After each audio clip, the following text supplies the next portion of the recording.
And welcome back to the Focus Rally America pre-kick show on Fox. As a Hall of Fame running back, Walter Payton was one of the greatest football players that has ever graced the game. As a humanitarian, Sweetness brought the same determination and effort that made him unparalleled on the field. In his honor, the NFL Walter Payton Man of the Year Award annually honors one player's off-the-field community service as well as playing excellence. This year's finalists are Nnamdi Asomugha, the four-time Pro Bowl cornerback of the Oakland Raiders, runs a foundation that supports women and children in Nigeria, as well as funding a college tour and mentoring program. Israel Idonije, the dominant defensive lineman of the Chicago Bears, created a program designed to encourage economically disadvantaged students here as well as internationally. And Madieu Williams, the hard-hitting safety of the Minnesota Vikings. Madieu created a Center for Global Health that addresses public health issues in Maryland and Sierra Leone, where he was born. Each of these three distinguished finalists, in his own way, embodies what Walter Payton stood for on and off the field.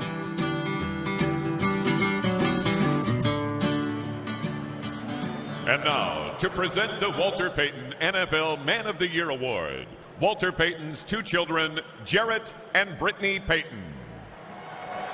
For his outstanding community service, we are proud to announce the winner of the 2010 Walter Payton NFL Man of the Year Award, Madieu Williams of the Minnesota Vikings. Madieu is currently in the Persian Gulf visiting U.S. service members, but he has a special message.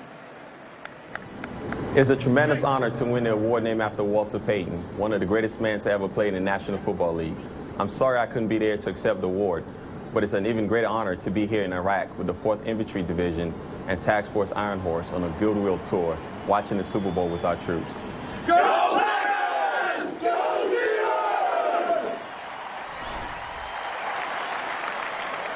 Seahawks! Ladies and gentlemen, in celebration of our beautiful country, one of the stars of the hit show Glee, Leah Michelle.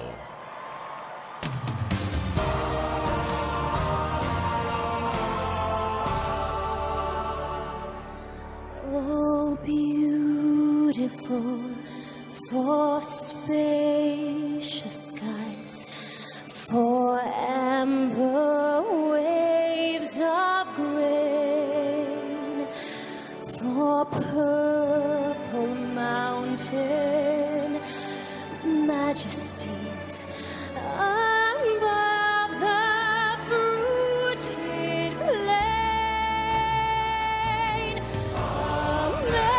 America, God shed his grace on thee and crown thy good with brotherhood from sea to shining sea. From sea to shining sea to shining Shining sea.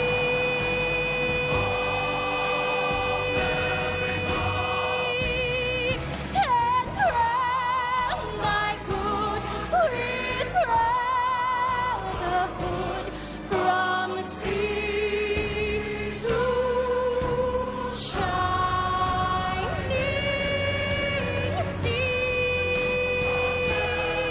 From sea to shining sea. America.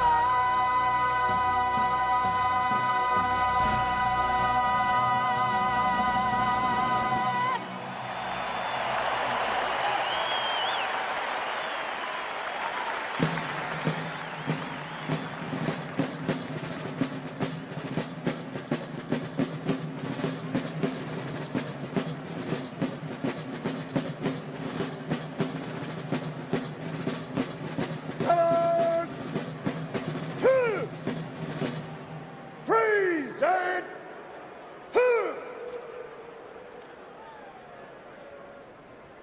And now, to honor America, 5-time Grammy Award winner, Christina Aguilera.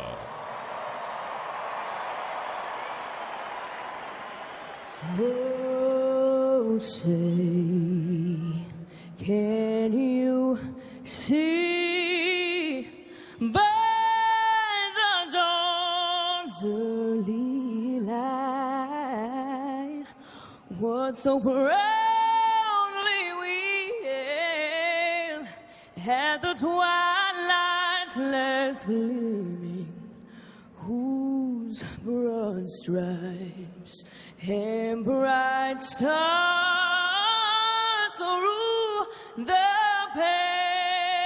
perilous fight, what so proudly we watched at the twilight's last streaming, and the rocket's red glare,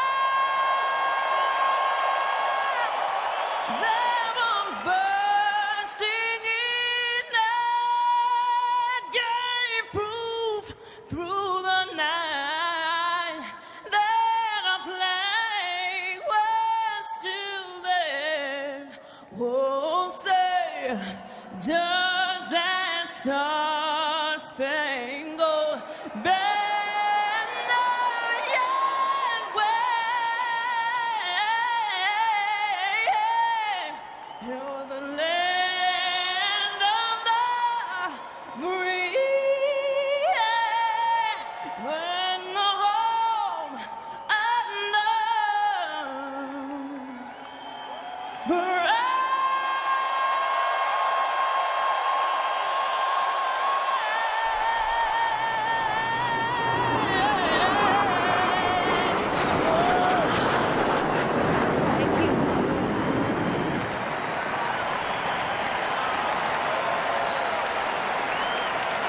When we come back, we will toss the coin, find out which team will start with a football here in Super Bowl 45. Maybe better said, which defense is on the field first. Back after this.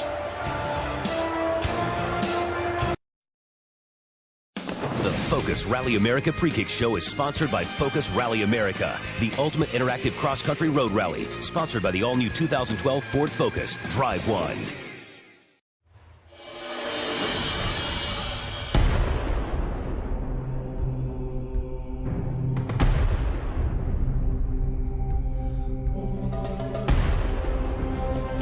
At times, it is a struggle. We witness it. We feel it. We live it.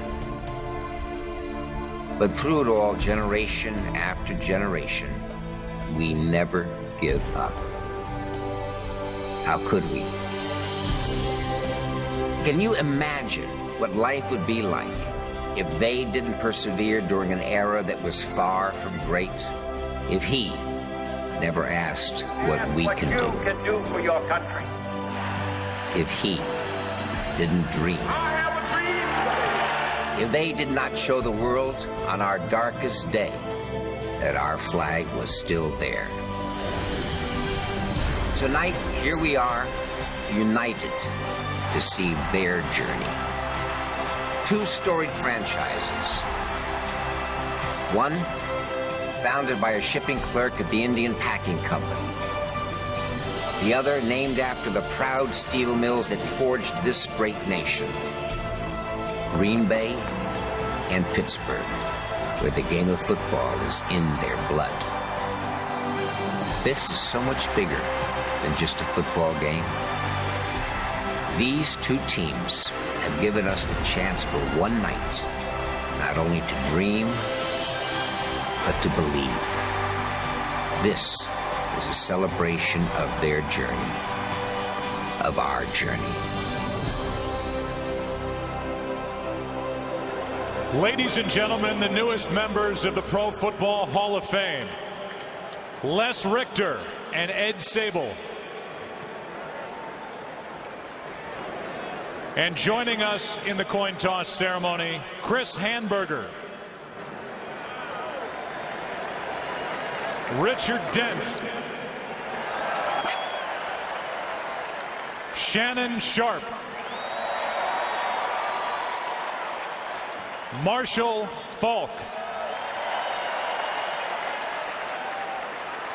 And Deion Sanders.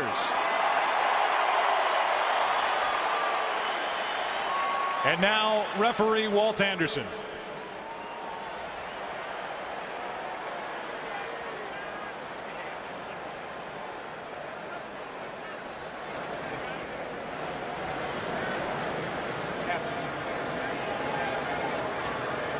Welcome, Captain, to Super Bowl 45. The commemorative coin, the helmets with the Lombardi trophy, is heads. The stadium is tails. Pittsburgh is the visiting team and will call the toss. Who will call the toss? James, what is the call? Tails.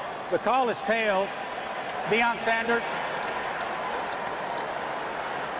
Deion will toss the coin.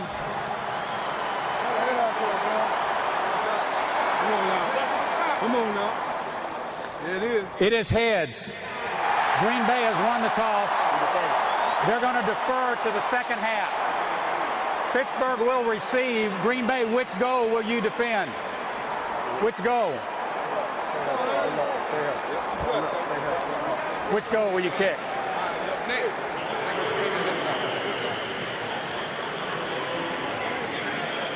When we come back, Chris Myers with head coach of the Steelers, Mike Tomlin, and Pam Oliver will visit with Green Bay defensive back Charles Woodson, followed by the kickoff. And we thank you for watching the Focus Rally America pre-kick show here on Fox. Football coming up.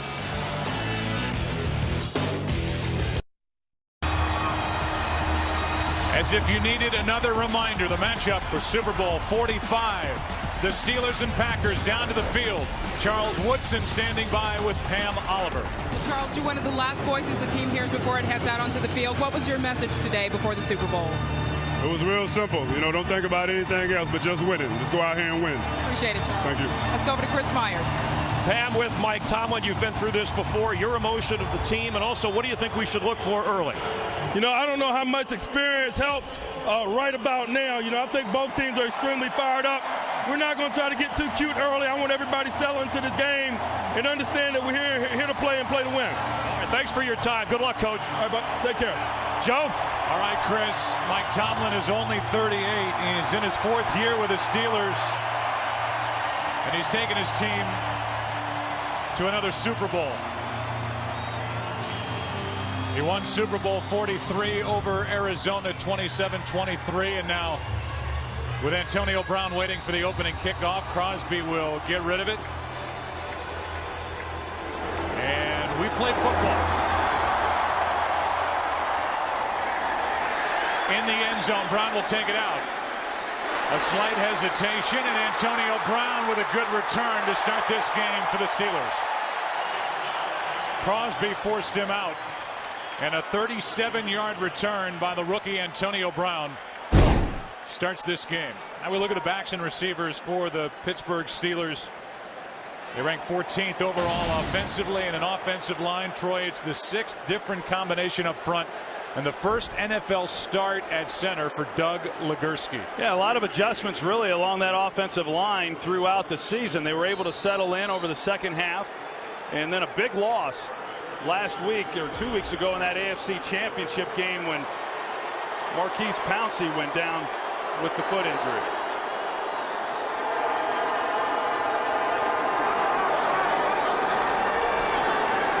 Starting at the 36, quick throw, Hines Ward out on the edge, and it's Matthews making the play for Green Bay. And now the defense. These are two defenses that are very similar. Coordinator is Don Capers. They run a 3-4, as do the Steelers. P.J. Raji is in the middle, then the linebackers, and we'll be saying Clay Matthews' name a lot. Well, it seems we do each and every week, and I think that when you look at what Pittsburgh intends to do with some of their empty sets, they've not yet shown it. You could anticipate then Clay Matthews receiving a lot of single blocking there up front. On second down and 6, Mendenhall gets it, and he goes down immediately. A loss on the play of 4, and Frank Zombo, who had missed 6 straight games with a knee injury, active, starting, and he makes a play on the second snap. Yeah, you know, there's a lot of talk when you come in, you play the Green Bay Packers. Because of the way that they played defensively in the regular season, they were one of the worst in the NFL in terms of stopping people running the football. In the postseason, that has not been the case. They have been exceptional. It's 3rd and 10.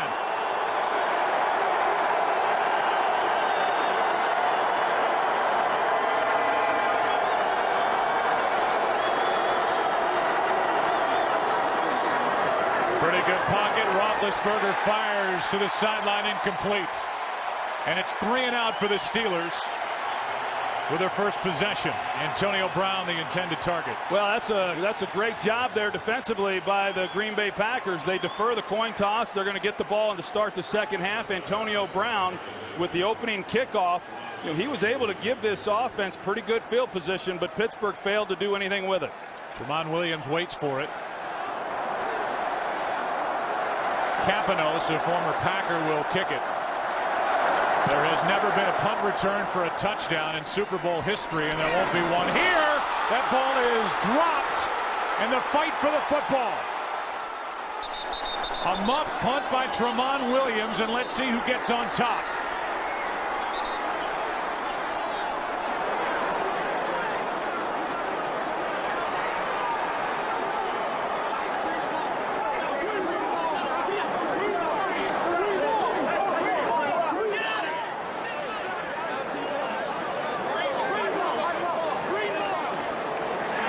Green Bay's football. You talk about anxious moments here at the start of the game. It stays with Green Bay as Tramon Williams with Sam Shields, the rookie, right in his face. His teammate couldn't haul it in cleanly, and then somebody down at the bottom of the pile came away with a football. Yeah, I think that was the bigger thing, Joe, that Tramon Williams, you know, sometimes you get into a game like this, you don't know how these young players, how their nerves are going to be, but I don't think that was the case. I think it was just the fact that Sam Shields was right there in his lap, and he was worried about him, and so there for a split second, he just took his eyes off the ball. Big break there by Green Bay being able to get back on that ball. It was Tramon Williams who came away with the football, so in the end, no harm, no foul, and now starting at the 21.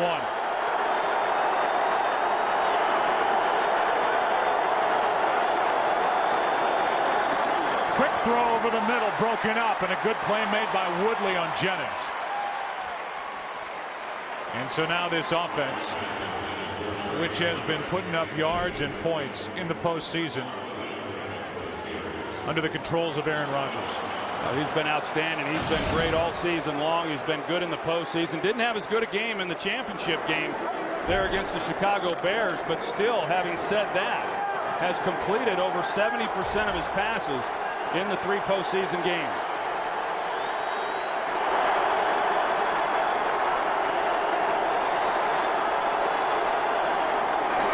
On the second play, it's Starks, and the rookie Starks gets a yard. Knocked down by Woodley. This is a defense that is coordinated by Dick LeBeau, who is a 73-year-old Hall of Famer. It's a 3-4 defense in Troy. The question for Green Bay offensively is, will Aaron Rodgers have time to take advantage of the matchups on the outside? Yeah, that's every quarterback goes into each game against these Steelers saying the same thing. And there's very few matchups when you look at these outside linebackers that they don't win on a consistent basis week in and week out. Penalty flag flies. Could be a free play, and this one is complete to Driver. Steelers were showing a blitz, and they came across early, and the preliminary indication is it's against Pittsburgh. It's a 24-yard completion. Offsides, number 51, defense. Penalty is declined. First down. This is a blitz right here that Pittsburgh had a lot of success with last year in that December meeting. They come right back with it here on the first possession. They get Ferrier for being offsides. But the Packers failed to pick this blitz up very well last year, and they knew they were going to get a heavy dose of it. First time the Steelers come with it, they're able to block it up, even though Ferrier got called with the penalty. So that's the first down of the game, and Rodgers now has his team at his own 46. Play action. Rodgers throws, gets hit too high for Jordy Nelson. And Aaron Rodgers ends up on his back. Aaron Rodgers. Brett Kiesel right here. He just twists and he keeps playing. They turn him loose. They thought they had 2 guys on him, and Brett Kiesel, Joe, he got a lot of attention this week for that thing that he's calling a beard, but he's a heck of a football player too, and I think that maybe is what got lost this week. He hasn't touched that beard since June. Consequently, nobody else has touched it. 2nd and 10. Here's Starks. Tries to run through Timmons. Picks up 3. I started to say that Aaron Rodgers grew up in Chico, California, which is in Northern California, about 90 minutes northeast of Sacramento. His dad is Ed, his mom Darla, 2 brothers Luke and Jordan. He grew up a 49er fan, idolized Joe Montana, then Steve Young. Was not recruited out of high school, went to Butte College, a junior college, then got a ride to Cal. His favorite team passed on him in the 1st round when he was drafted in 05. The Packers are thrilled he fell to them with a 24th pick, 3rd and 7. A stunt up front. This is Nelson through his arms. That pass was there, and Jordy Nelson could not come down with it. Aaron Rodgers had Ferrier back in his lap, but he still delivered a perfect throw here. You're going to see, I mean, that's a ball that Jordy Nelson makes most of the time. Just went right through his arms. There's Ferrier. You got John Kuhn, who was in protection. He's got to go attack Ferrier, because Ferrier, even though he's been in this league a long time, he is a physical player. Mastey's had a very good postseason. Drills this one deep, and Jared Bush can't make the play. Into the end zone. Steelers will have it for the 2nd time, starting at their own 20. Almost. Nelson couldn't make the catch. No score early. Super Bowl 45. Today's game is sponsored by Bud Light. It's the sure sign of a good time. Here we go. There's head coach of the Green Bay Packers, Mike McCarthy. In his 5th season, took his club to the NFC Championship game in his 2nd year back in 07. Now he's in Super Bowl 45. He's from Pittsburg, Greenfield neighborhood. Grew up a Steeler fan, and now he runs the Packers. 1st down, Pittsburgh.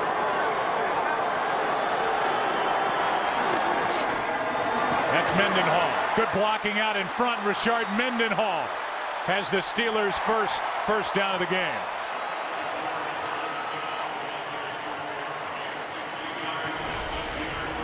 You see Dave Johnson here in the job that he does. This guy is an absolute load. He is very good in this position as a tight end player, playing the fullback spot.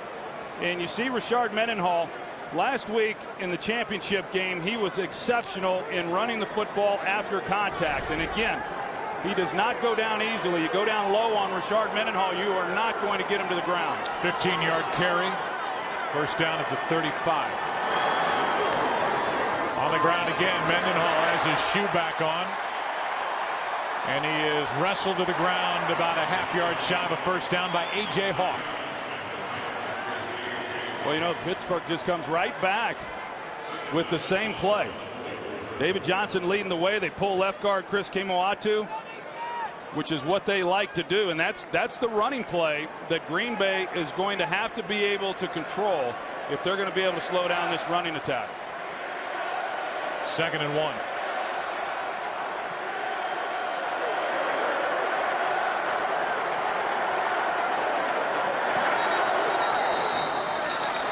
And a penalty flag, a false start. Before the snap, false start, number 85, offense. 5-yard penalty, still 2nd down. That's David Johnson. Tonight's cam is sponsored by Bud Light, as we get a chance with this cable cam to dip down behind the offense and give you a look at what a quarterback would see with a play developing. 2nd and 6.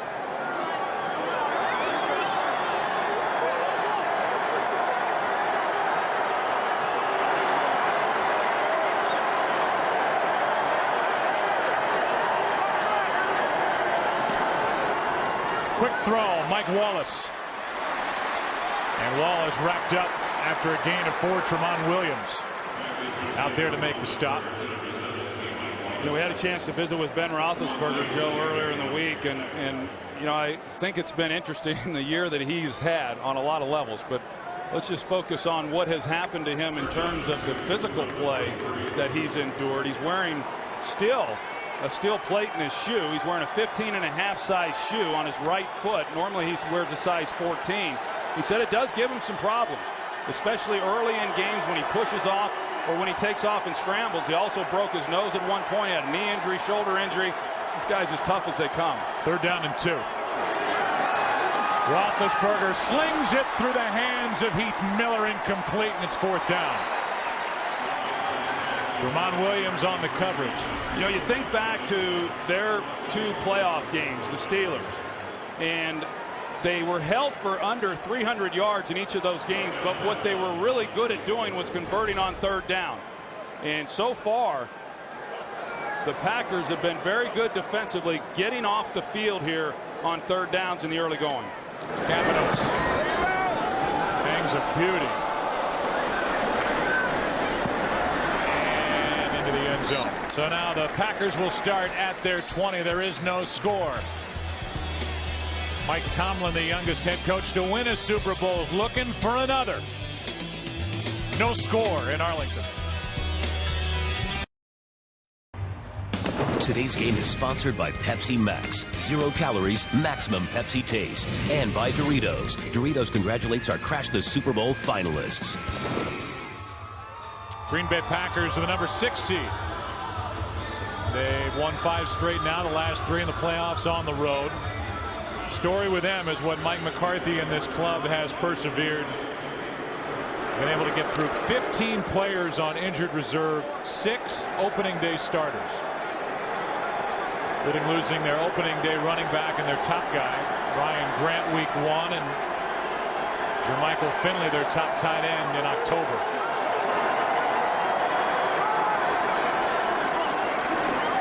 Rodgers with time, floats it. Far sideline, incomplete. Greg Jennings, the target. You know, I think if you look at this game, Joe, and what exactly is Green Bay wanting to do on the offensive side of the ball, they would like to be able to spread out this Pittsburgh defense. They feel that their 3rd and 4th wide receivers are better than the 3rd and 4th defensive backs for the Steelers. They'd like to get Greg Jennings then in the slot position as well and work the middle of the field. And that's not lost on Dick LeBeau. You know, in talking with Mike Tomlin about how they were going to handle it defensively, he said, hey, they want to spread us out. They want to get Greg Jennings up the seam, and we've got to be prepared for that. Rodgers with time, fires a strike to Jordy Nelson. Forward progress will give him just about 9 3/4 yards. And they are going to be, it appears, inches short of a 1st down. So here come the bigger bodies. 3 tight ends check in. James Starks at running back. And this is literally 3rd and inches. There's the start for Aaron Rodgers.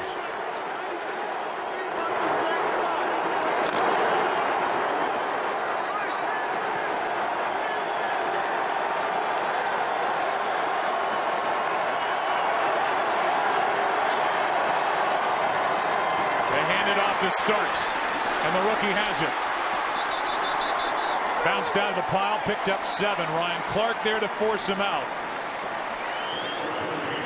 James Starks, who became a weapon and a player that other teams recognized offensively for Green Bay in that first playoff win at Philadelphia when he rushed for 123 yards. Is good enough for 7 and a 1st down out to the 37. Tom Crabtree, he just grabbed Lawrence Timmons and slammed him to the ground. I'm shocked that they didn't get a holding penalty on that play. Here's Jordy Nelson. He's been busy. And Nelson dives out of bounds. Short of the marker. Picked up 9. And that's the matchup in particular that Aaron Rodgers really likes is Jordy Nelson. And Greg Jennings, as we know, I mean, he's the guy that they're going to target most of the time.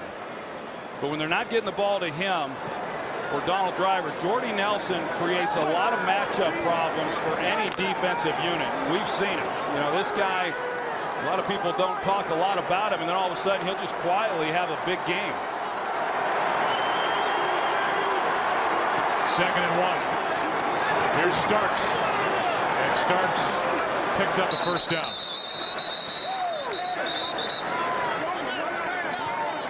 First down, Green Bay coming up. Don't miss the Bridgestone Super Bowl 45 halftime show starring the Black Eyed Peas.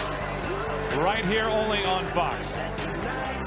Will.i.am of the Black Eyed Peas has promised something spectacular. So we'll just see. Yes, we will. Look forward to it. You know, you talk about Nelson. That's why they're so good. That's why Green Bay is so tough to beat. Because if you focus on Jennings, Nelson will crush you. If you focus on Nelson and Jennings, James Jones will get you. Or then there's Donald Driver, the veteran. They can come at you a lot of different ways. First down when we come back as the Pack takes a timeout. Today's game is sponsored by Fast 5 in theaters April 29th. They're all out tonight, not just Aikman in the Fox broadcasting booth, but there's John Madden. John Madden is actually texting somebody. Just going to say, I wonder who he's texting. President George W. Bush to his left, Laura, Alex Rodriguez, Cameron Diaz. I'm sure Alex is thrilled we just put the camera on him at that moment, being fed popcorn. Aaron Rodgers in trouble, gets rid of it, and finds Brandon Jackson, who takes it inside the Pittsburgh 40, and for the first time, a team is in the opponent's territory. That was good for 14. Well, right tackle Brian Bulaga, he's going to have his hands full here tonight. He's got Lamar Woodley, and Woodley's able to get the pressure on him, but a good job by Aaron Rodgers of knowing where to go with the football. In fact, in talking with him, he knew there were going to be times in this game where he was not going to be able to get the ball down the field where he wanted. He said, I have got to be really sharp and make sure I know where my outlets are so I can get the ball out and not get sacked. Here's Starks, nice head of steam, and James Starks takes it to the 31, picked up 7. Hey, this is interesting. I like what Mike McCarthy is doing right now as a play caller. He's still mixing it up, and we knew that he would coming in, because even though this Pittsburgh defense has been so dominant against the run, number 1 in the league this year, one of the best all time in the history of the game, but yet Mike McCarthy is not going to get away from maintaining some type of balance. Not only is he doing that, but overall they're having some pretty good success right now moving the ball on the ground.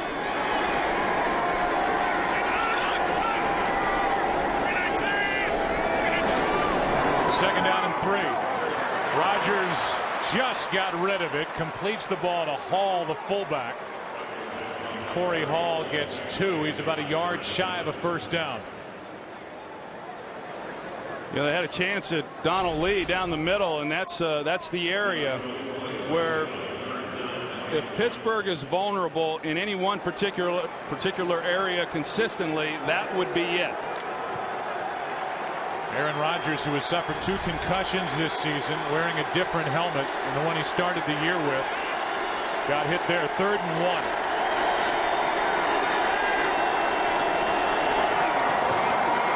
Rodgers, Jordy Nelson, touchdown, Green Bay.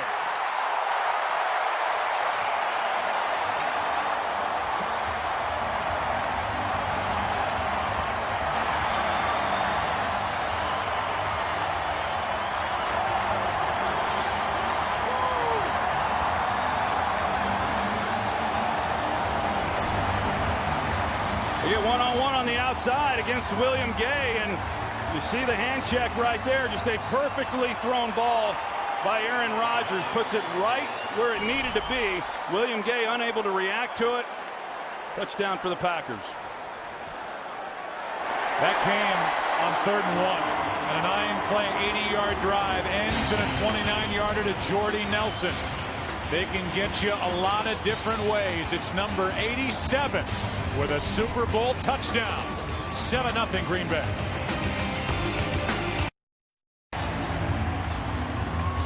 Pretty good combination Green Bay throws at you with Rodgers and his play caller Mike McCarthy, the head coach, trying to settle Aaron Rodgers into a rhythm, and now he's completed 5 straight, including the touchdown to Jordy Nelson. Well, I think Mike McCarthy is such an excellent play caller, and he talks about it. His first objective coming into the game is trying to get his quarterback into a rhythm, and he has done that here in this first quarter.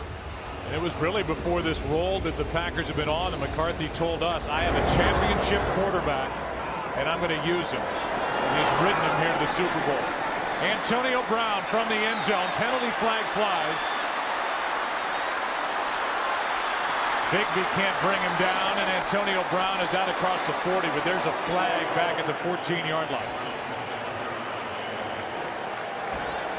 During the return, illegal block in the back, number 29, receiving team.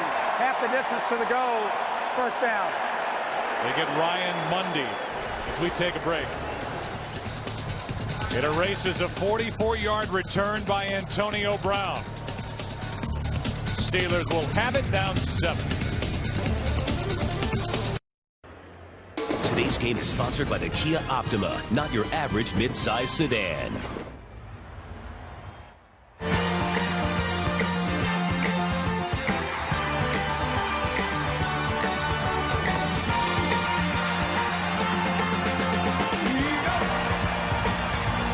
History with these two franchises. One team's won more NFL titles than any other franchise, and the other's won more Super Bowls. Pittsburgh trying for their 7th. Big Ben, his 3rd. Down by 7.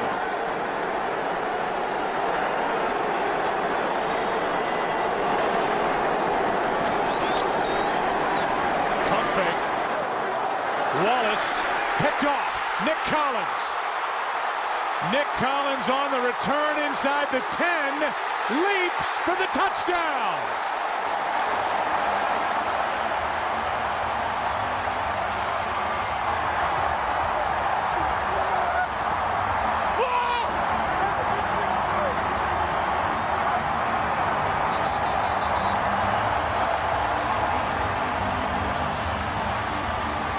Flozell Adams is down. There's a flag on the field, but that's for excessive celebration.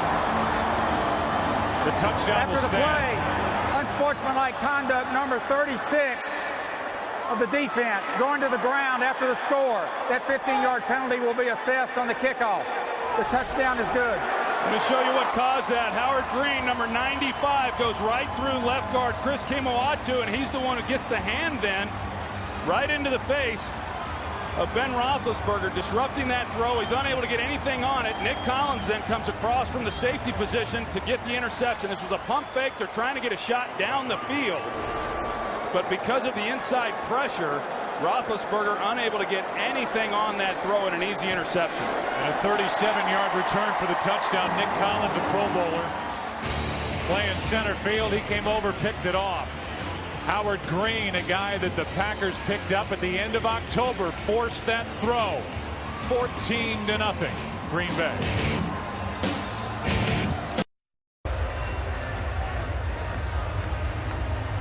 Ben Roethlisberger throws the interception. And we go back and take a look at this, Joe, and see where Howard Green comes in. And, you know, initially I thought he might have gotten up near the headgear, and even though it's close, he comes across. There's no contact to the helmet. It's to the shoulder pad. And you see he's pointing out there to Mike Wallace that, or to Mike Tomlin there, that, yeah, I was unable to get anything on it because I had Howard Green draped over my right shoulder. Well, now because of the penalty for the celebration going to the ground, unsportsmanlike conduct, Crosby kicks off from the 15, and it's Mwelde Moore on the return. And Moore will take it out across the 35. Brett Swain on the stop, a 12-yard return by Moore. Here's Nick Collins right here. So here's what happens when the pump fake goes to that side. It immediately draws Nick Collins to that sideline. If Ben Roethlisberger had pumped Nick Collins down the middle of the field, that holds Nick in the middle. Collins probably doesn't make that interception, but instead, trying to influence the corner, it brings the safety into play. That combined with the pressure, the play just didn't have a chance. A Green Bay defense that was number 2 in the league with 24 interceptions.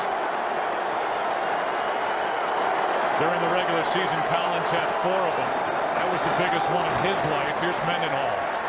Out to the 40, and remember the good return by Antonio Brown. 44-yarder was eliminated by the block in the back from Ryan Mundy. And instead of starting at the 43, that drive starts at the Pittsburgh 7.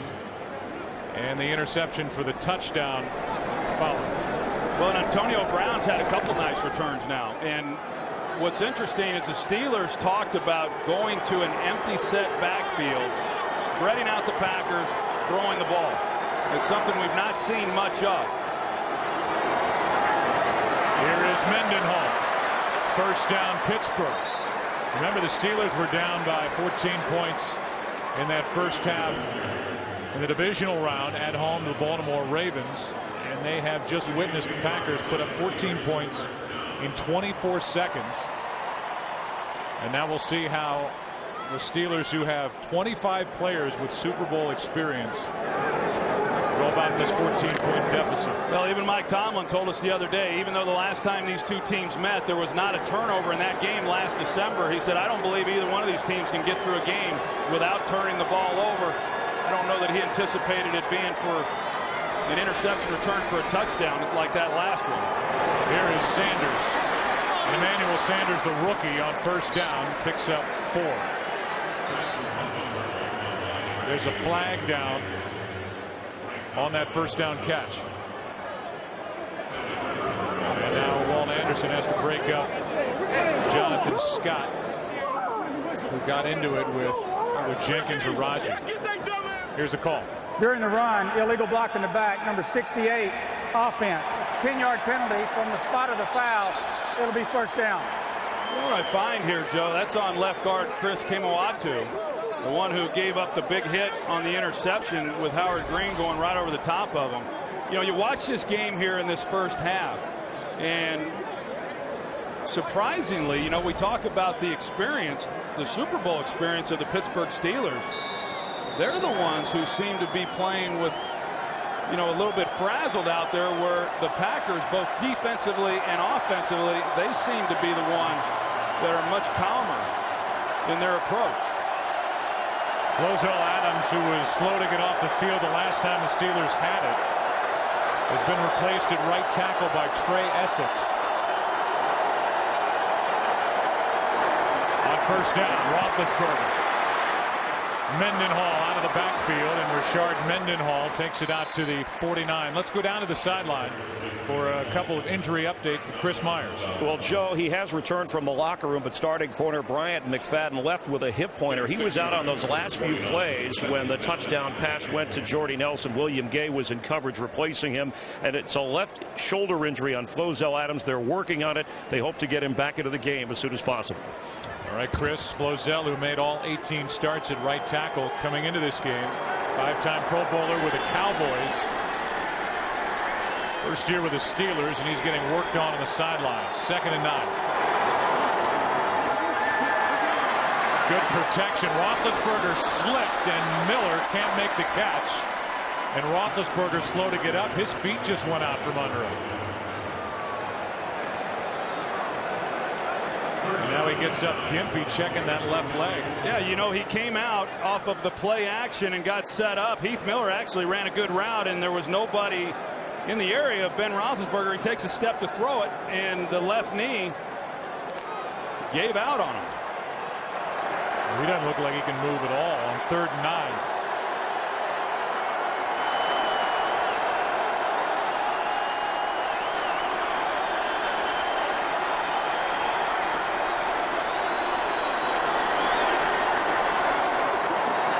Roethlisberger. Now he can move. Bad knee and all. He's got a first down and a big one for Pittsburgh.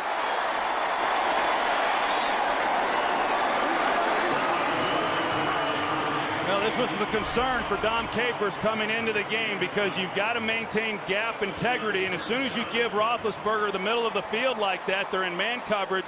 Nobody then is looking at the quarterback, and if you don't contain him within the pocket and he breaks contain, there's nobody left then to account for him. So you're right, Joe. Bad knee and all, it's enough still to pick up the first down. Yeah, he picked up 18. That was a big one for the Steelers, down by 14 after one as we continue with Super Bowl 45.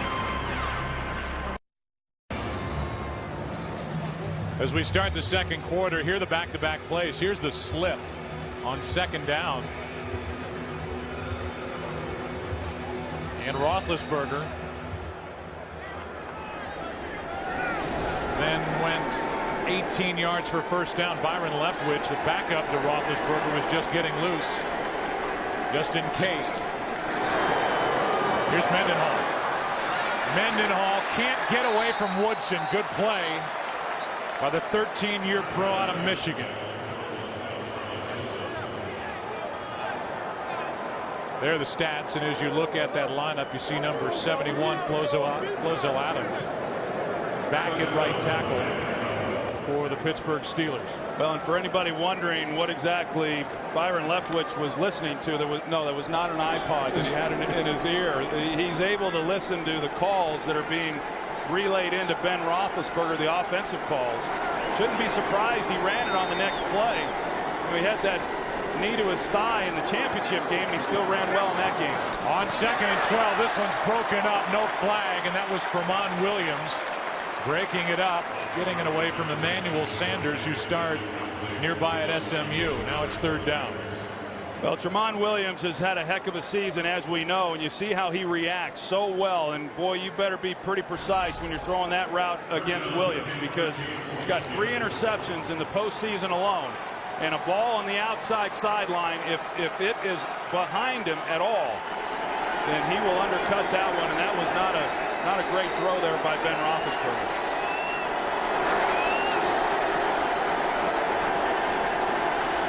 It's third down and 12. Roethlisberger, Sanders had fallen down. He picked up the first down with the initial yardage, and he's got it as Tramon Williams made the tackle. Sanders went backward, but eventually picks up 13 and another big first down for Pittsburgh. Boy, what a year this guy has had for his rookie season, and I don't know that they really knew what to expect out of him coming into the year, but he has gotten better and better as this season has gone along. In fact, as we see him hobble off, but his development along with the other rookie Antonio Brown is what has allowed them to get into more of their 3 wide receiver sets, something Roethlisberger likes a lot. On first down, play action, Roethlisberger gets out of trouble and is brought down by Clay Matthews.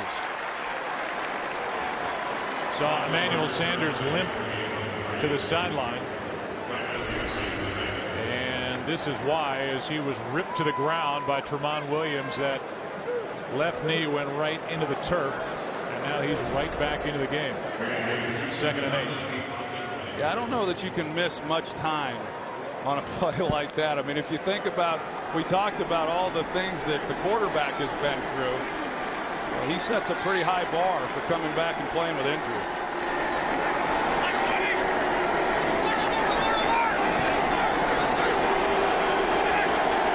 Second and 8. Here's Mendenhall.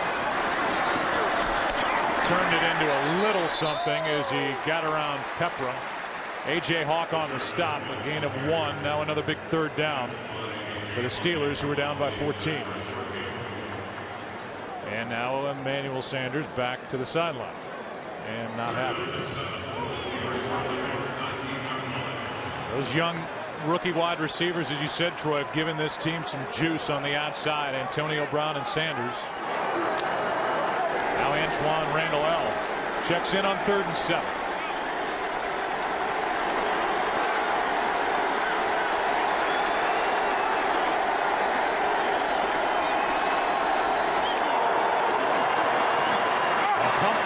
Mike Wallace brought down immediately by Collins. And Collins with a tackle at the 15, short of a first down, a gain of just 4. Well, you see Charles Woodson, and he just continues to do it all. You know, here in his 13th season. He's directing traffic back there, but that's the key right there for the Green Bay Packers is they do a great job on the back end, even when they catch the ball in front of them, of getting receivers to the ground. Here's Sean Sweezum from 33. And Sweezum is good. Steelers have their first points. 14-3. With over 11 to play in this first half of Super Bowl 45.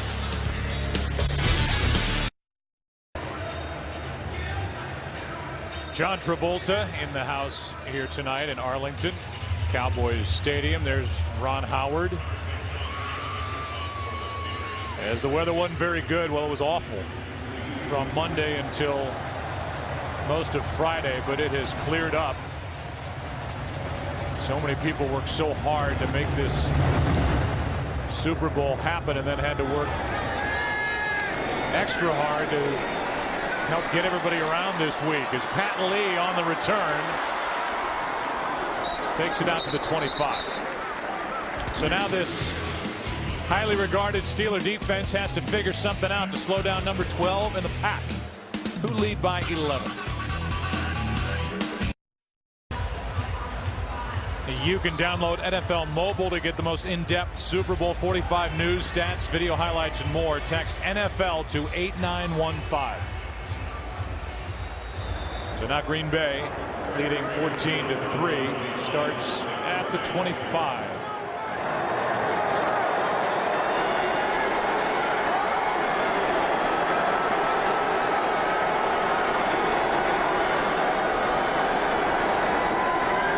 William Gay is showing blitz, and here he comes. Rodgers turns to his right and throws behind Jennings.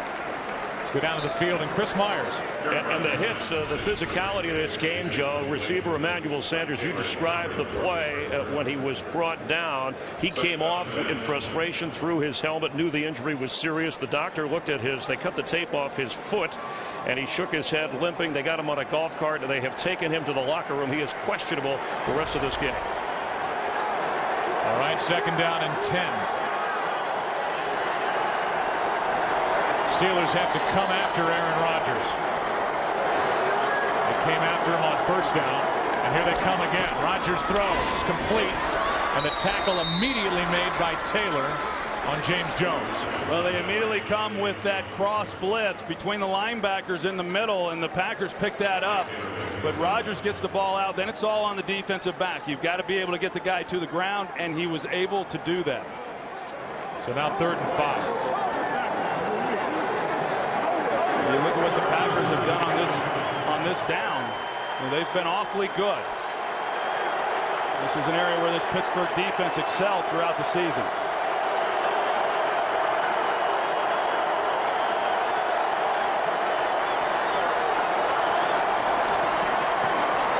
Is caught by Driver, and the forward progress will come up short of a first down. So that's a good hold for this Pittsburgh defense, which led the league in sacks, in points scored against it.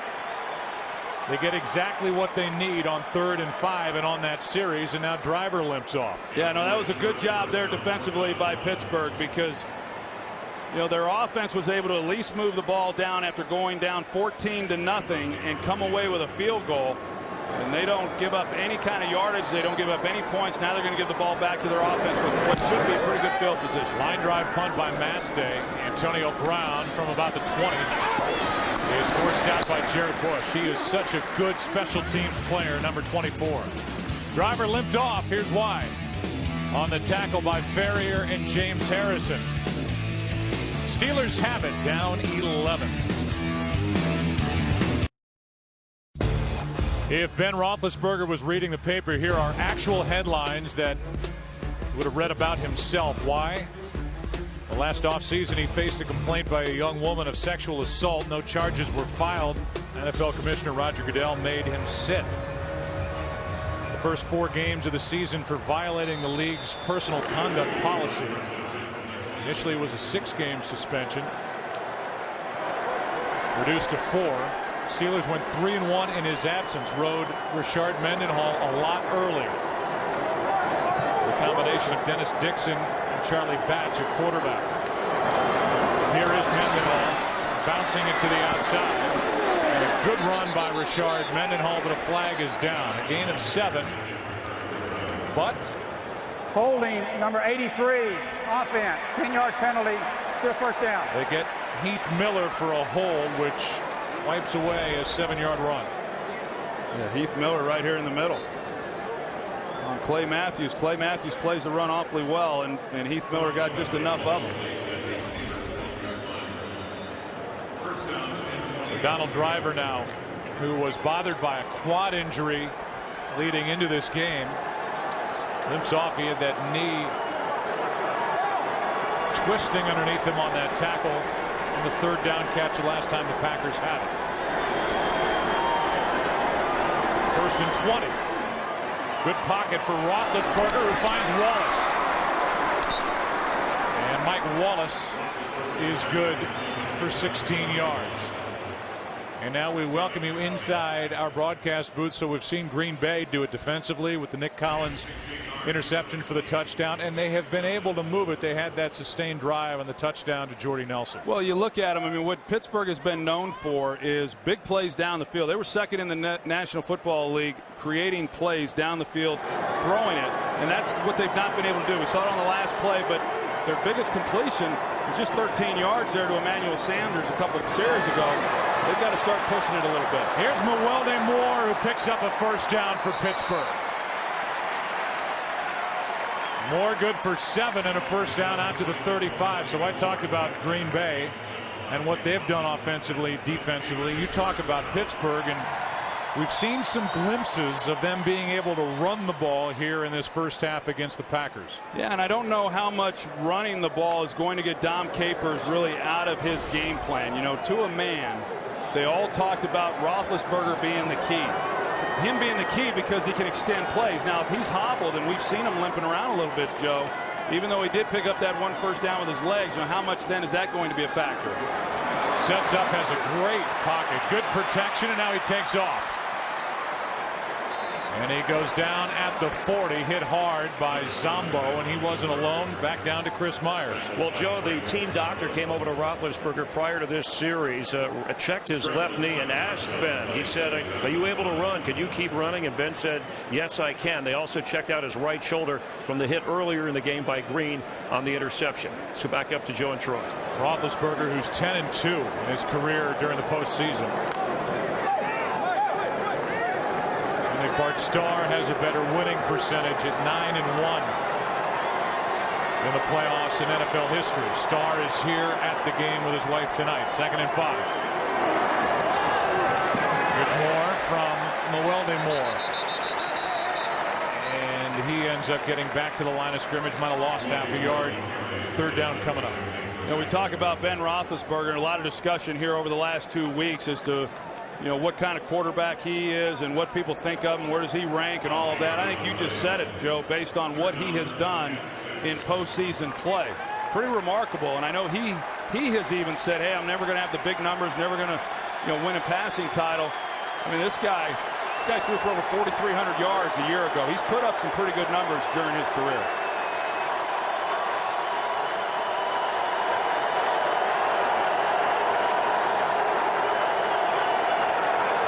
Third down and 6. Just 3 men on the rush, and the pass is complete for a 1st down. Antoine Randall L., who's back in Pittsburgh, good for 13. Yeah, Randall L., he's in the game primarily because of the injury to Sanders. You know, well-designed play there. Hines Ward creating a little bit of a natural pick, and it freed then Antoine Randall L. into the middle, and he goes down and makes a nice catch there for the 1st down. Something interesting happened on that 3rd down pass play. It's a 1st down run here by Mendenhall, and Mendenhall is going to be tapped down behind the line of scrimmage. On that 3rd down play, we talked to Clay Matthews, who's so good at rushing the quarterback. And he was actually honest with us. He said, you know, I'm going to mirror Ben Roethlisberger. You think I'm going to come on blitzes, and that'll happen.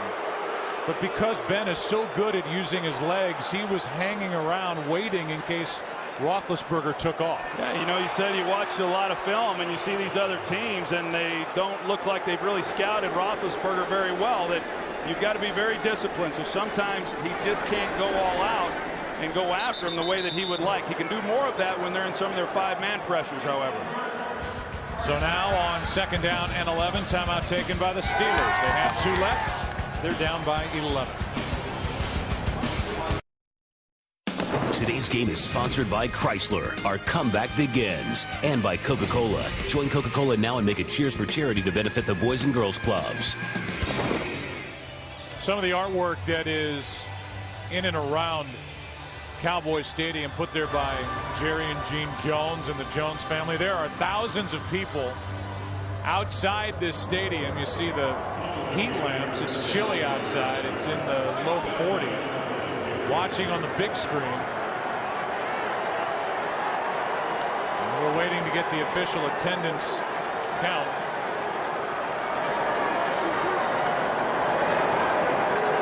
As the Cowboy franchise and Jerry Jones aims for a Super Bowl record here tonight. 2nd down and 11.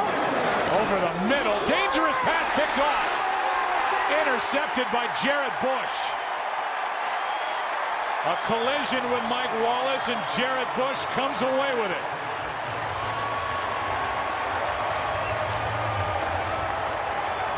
Jared Bush is just reading Ben Roethlisberger. And as soon as he sees the crossing route and he sees that that's where Ben wants to go with the football, he drives on it. There's still pretty good coverage underneath, but Bush was the guy who was free in coverage to read the quarterback, look at it, see where he wanted to go, and he attacked it and made a nice interception. Troy Polamalu has to go get his helmet. Roethlisberger's reaction to his 2nd pick. One went for a touchdown. This one ends the drive and gives Green Bay great field position at their own 47. Greg Jennings trying to get him involved. Ike Taylor with a good tackle. You know, Don Capers, Joe, he said that he really felt that they were going to have to get a couple of turnovers, takeaways in this game to have a chance to win. And I know that, you know, in listening to him, he really thought it would be more along the lines of knocking the ball out from Rashard Mendenhall. Felt that he tends to carry the ball a little bit loosely, but, you know, we've seen it all season. We've certainly seen it in these playoff games. These guys on the back end for the Green Bay Packers are ball hawks, and they go after it. Starks in the backfield on 2nd and 7.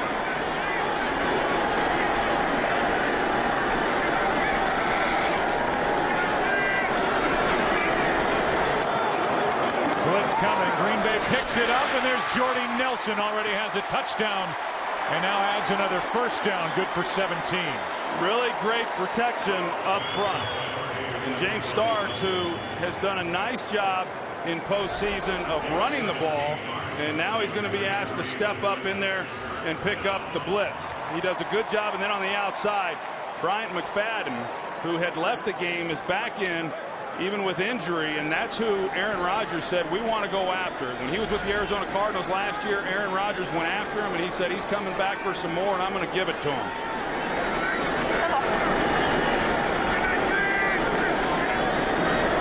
On 1st down, Starks carries it, stays upright, cuts upfield, and carries for a 1st down. An impressive run by the rookie. It was basically unheard from during the regular season.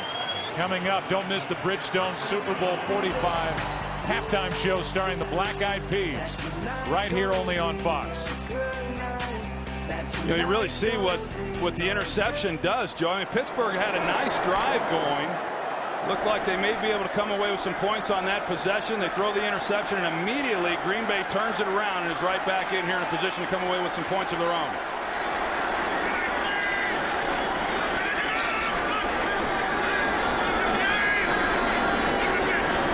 Approaching the 2-minute warning here in Arlington, over the middle. Caught. Touchdown. Greg Jennings.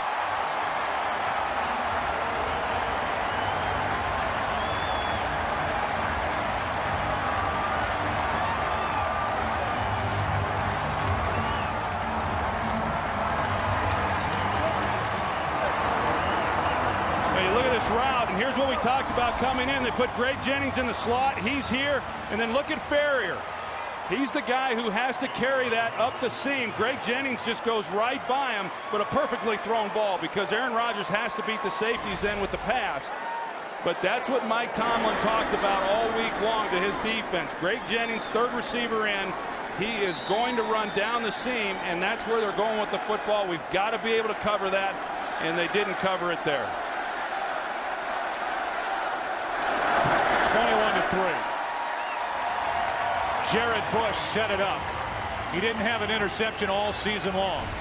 An extra defensive back, and number 24 in a collision in there with Mike Wallace comes away with a pick. And then Aaron Rodgers, who's thrown for 2 touchdowns in this game, completes for 21 yards to Jennings. Earlier, 29 yards to Jordy Nelson. I tell you, looking right there, Ryan Clark comes within inches of being able to get a hand on that ball.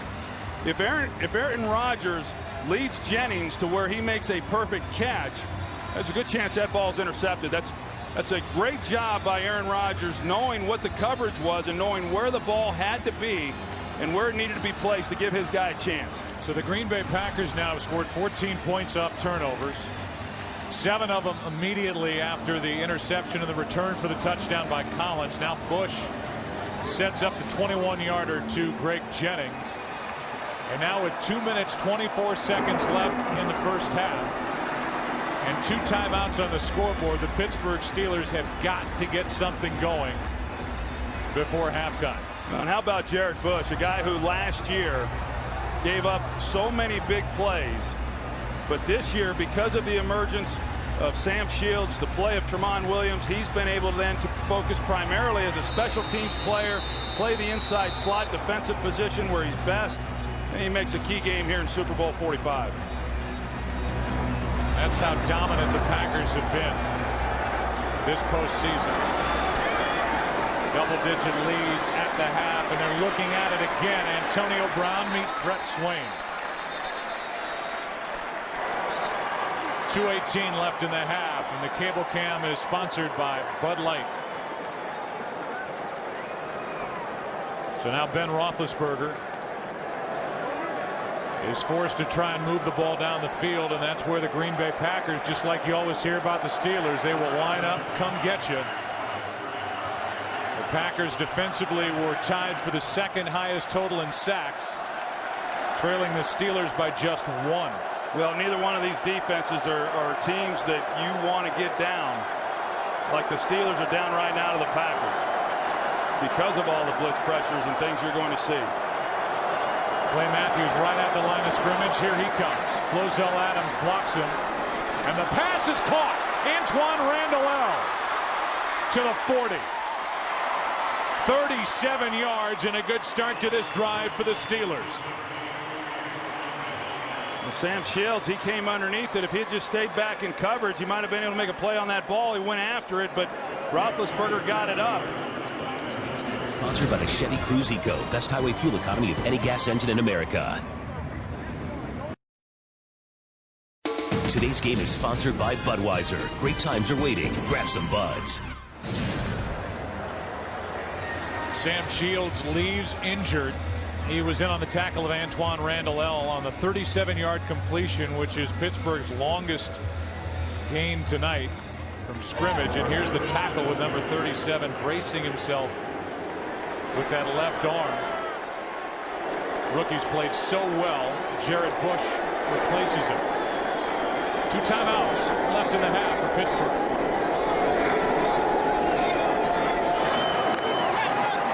Roethlisberger goes for it all. Mike Wallace incomplete. And now Woodson is slow to get up as he reaches for his shoulder. A 7-time Pro Bowler who was part of the Raiders back in Super Bowl 37 when they lost to the Buccaneers is one of the most valuable defensive players on any defense in the NFL, and he is slow to get back to the huddle. And timeout will be taken by Green Bay because Woodson's hurt. Timeout number 2 for Green Bay. I like what Pittsburgh did right there. They realized Woodson was hurt. They went to a hurry up even though the clock was stopped. And they forced Green Bay to spend a timeout to get Charles Woodson looked at on the sideline. Yeah, that, and I think that the Steelers, anyway, they like that matchup that they had right there. I mean, Charles Woodson, who, as we've talked about, has had a great career, but he's best when he's around the slot defender and he's near the football. They don't like him really out there on the outside, especially matched up against the guy with the kind of speed that Mike Wallace has. So the Steelers failed to take advantage of it there. They want to come right back at it. But boy, Charles Woodson, he's such a big part of what they do defensively. They cannot afford, after losing Sam Shields, to lose him as well. Because they called the timeout, he does not have to sit out a play. It's 2nd and 10. A blitz. They don't get home with the pass, batted into the air and down to the turf, incomplete. A.J. Hawk came close.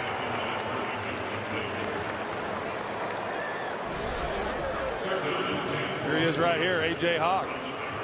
And he's coming in, and then as soon as he sees he's not going to be able to get there, he gets his hands up, and he almost was able to get back and make a play on the ball once it went in the air. A.J. Hawk, he's the guy who has taken over. When Nick Barnett went down, he took over then as the guy who communicates the defense, and it may not sound like much to a lot of people out there, but that's an important role within any defensive scheme in making sure guys are lined up and know what it is they're being asked to do. It's 3rd down and 10. Extra men on the rush. This pass is caught, and a sliding 1st down catch is made by Hines Ward. And now Charles Woodson leaves. He joins Sam Shields back in the locker room. And a timeout is taken by Pittsburgh. 14-yard completion to Hines Ward and a big 1st down on 3rd and 10. Yeah, and at the end of that play, you got B.J. Raji, who had a clean shot. Then on Ben Roethlisberger, good clean hit, didn't go to the helmet, but a tough hit nonetheless. And trying to shake out the cobwebs is Roethlisberger. Hines Ward made that catch. He was the MVP of Super Bowl 40 against Seattle. And he is #1 in Steeler history in receptions, receiving yards, and receiving touchdowns. And now with Charles Woodson gone, I mean, now you're looking at a defensive backfield that doesn't have Sam Shields or Charles Woodson, two of the big playmakers back there for Dom Capers. Yeah, and you look at it, I know they're in a no-huddle 2-minute offense here, but that was the plan coming in for Pittsburgh, was that they felt that they could spread them out, make some plays in the pass game. Same plan that the Packers had for the Steelers. You take out Sam Shields and Charles Woodson, well, you can only imagine what the idea is going to be then in the second half of this game. Pat Lee, number 22, third-year player, replaces Woodson. Roethlisberger throws, completes. That's Antonio Brown, and he's to the 25. A gain of just 1 as the clock continues to wind. A.J. Hawk made the stop. Only 1 timeout remaining for the Steelers in this half as they trail by 18.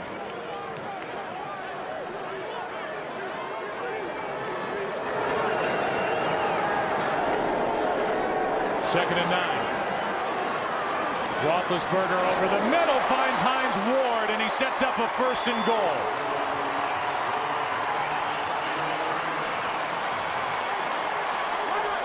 An 18-yard completion.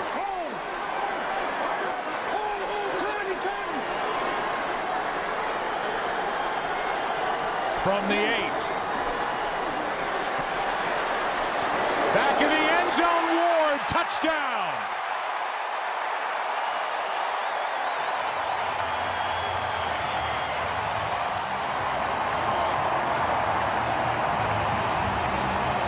I'm not sure any of that was designed, Joe. Hines Ward comes off the ball. Looked like he was just kind of slow playing it a little bit, was going to try to take the middle of the field, and saw Roethlisberger come out of the pocket and then wheeled and turned around, and I think Ben just kind of laid it up hoping that he would adjust to the throw, which he did. An 8-yard touchdown throw, exactly what the Steelers needed. And they took advantage of Shields and Woodson being in the locker room. And we'll go back to the first throw to Hines Ward, and really a nice route by him. He's just running a dig route. He gets in the middle of the field behind the linebackers. Pretty easy completion. And then here's the next play with the touchdown throw. Watch Hines Ward. He comes off slow. Looks like he's going to start to the middle. And then he comes out right there and just adjusted to the ball once Roethlisberger got outside the pocket and laid it up. That is the 10th career postseason touchdown for Hines Ward. And a guy who's been, I mean, Hines Ward, Troy, does it all. He's in his 13th year. He's a good receiver. He's a great blocker. He's a smart player. And now Nick Collins, who has an interception, returned in this game for a touchdown. Are they holding a team meeting on the defense in the locker room? They're all in there, that whole defensive backfield. Well, I think Capers is hoping that's all they're doing, is having a team meeting, because it's going to get awfully rough on that back end if none of those players come back into this ball game in the second half, even though the Pittsburgh Steelers are without one of their guys in Emmanuel Sanders. And now Pat Lee, who's one of the remaining healthy defensive backs for Green Bay, will take a knee. Watch all of the commercials from today's Super Bowl on FoxSports.com. Fans can vote for their favorite to decide the best of Super Bowl 45. And see them immediately after the game at FoxSports.com/ads. So now Green Bay with 39 seconds left, one timeout. How aggressive do you want to be against Dick LeBeau's defense as you lead by 11? I don't think you can be, even with Aaron Rodgers. I mean, these guys, if they can tee off knowing that you're going to start throwing the ball, I think you've got to be very, very conservative here and be happy with an 11-point lead. Green Bay could run out the clock if they wish to do so by just taking a knee. Instead, they hand to Starks, who picks up 3. And if Green Bay wants, they can walk away and talk about it. And we can show you the black-eyed peas. Well, all in all, pretty good half there, Joe, because Green Bay jumped up. We had the interception for the touchdown, but the Steelers rallied. I mean, with the turnovers and all, they rallied and came back, even with an 11-point lead. I think the Steelers have got to feel pretty good here going in at halftime. It's 21-10. At the half of Super Bowl 45. So the two teams head to the dressing rooms coming up at half. Kurt, Terry, Howie, Michael, and Jimmy. First half analysis and the performance by the Black-Eyed Peas. Stay tuned. The NFL on Fox will continue after a word from your local Fox station. An eventful first half here in Arlington. Halftime coming up. You never win a game unless you beat the guy in front of him. It's not whether you get knocked down, it's whether you get up. Winning is not everything, but making the effort to win is. That last picture, the second touchdown score to that first half, and it was Nick Collins with the 37-yard return on the interception.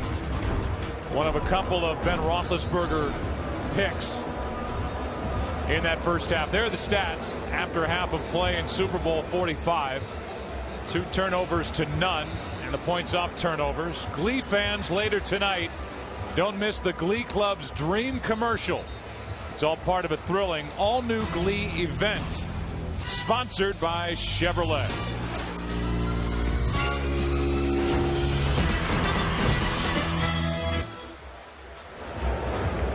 So that's coming up after we say goodnight from Arlington, Texas. The Green Bay Packers won the opening coin toss, and they deferred. They made a stop defensively on that initial possession. Now they get the advantage of having the ball to start the second half, and Jordy Nelson waits deep for the kick. Yeah, and you look at that first half, the big disparity then in time of possession. The big reason for that clearly was the interception for the touchdown for the Green Bay Packers. But you know, as I said, a big momentum shift there to end that first half by the Steelers coming away with a touchdown. And now it's really up to their defense. It's the 4th consecutive postseason game now for the Packers to have a double-digit lead at halftime. Jordy Nelson will take it in. Let's go down to the field and Pam Oliver. Joe, significant injury news for the Green Bay Packers. Cornerback Charles Woodson has suffered a collarbone injury and he is out. Cornerback Sam Shields has a shoulder injury. Donald Driver with an ankle injury. They will return. Back to you. Okay, so one of the big difference makers defensively for Green Bay, Charles Woodson, is out. He came up short when he was with the Oakland Raiders. They lost in Super Bowl 37 to the Tampa Bay Buccaneers. And now he will sit and watch the rest of this with the rest of us. Green Bay starts at the 20.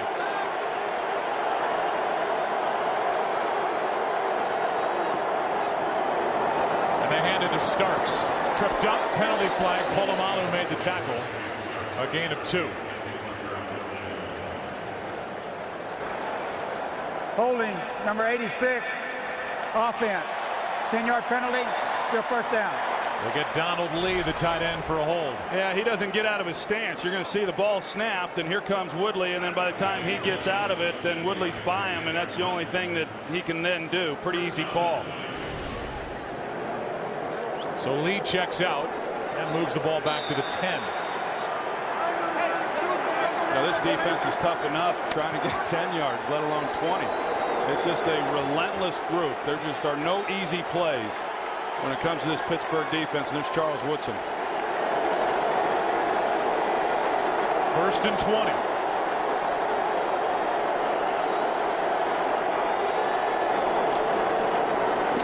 Look to his left, throws to his right. The pass is complete. That's Jones. And James Jones is back to the original line of scrimmage. A gain of 10. Down to the field, Chris Myers.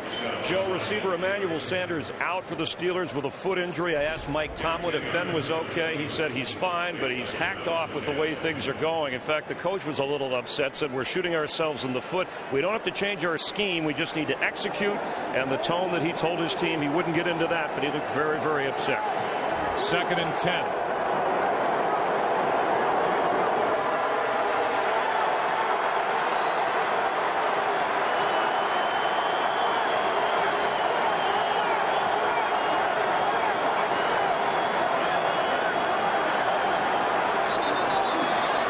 Penalty flag flies for a false start. Greg Jennings. False start, number 85, offense. 5-yard penalty. It's still 2nd down. You can see James Harrison. I mean, he's moving all over the place, and that's tough on an offensive line. You're trying to figure out exactly who it is that's going to be responsible for blocking him, and then he wasn't even really coming on the rush. He was going to be primarily in coverage. But they get antsy up front with a lot of that type of movement, waiting for the ball to get snapped, and then there was some movement. 2nd and 15.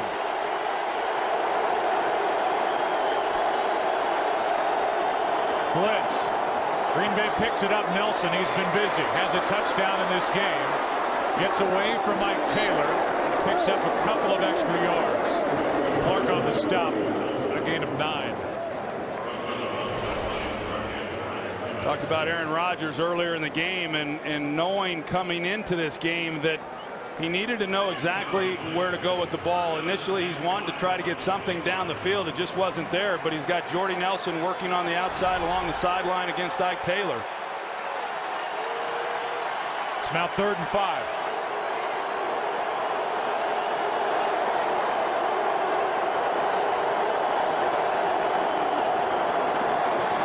Rodgers fires and it's dropped.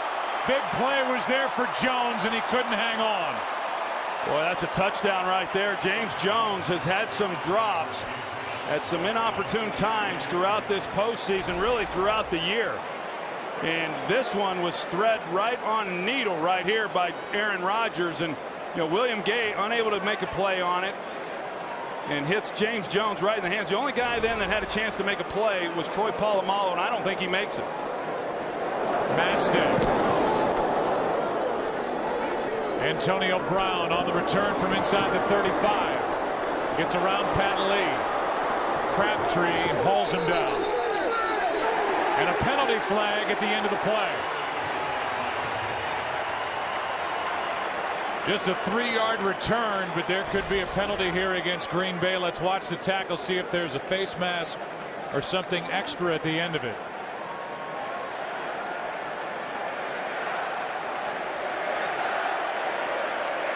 Officials talk it over.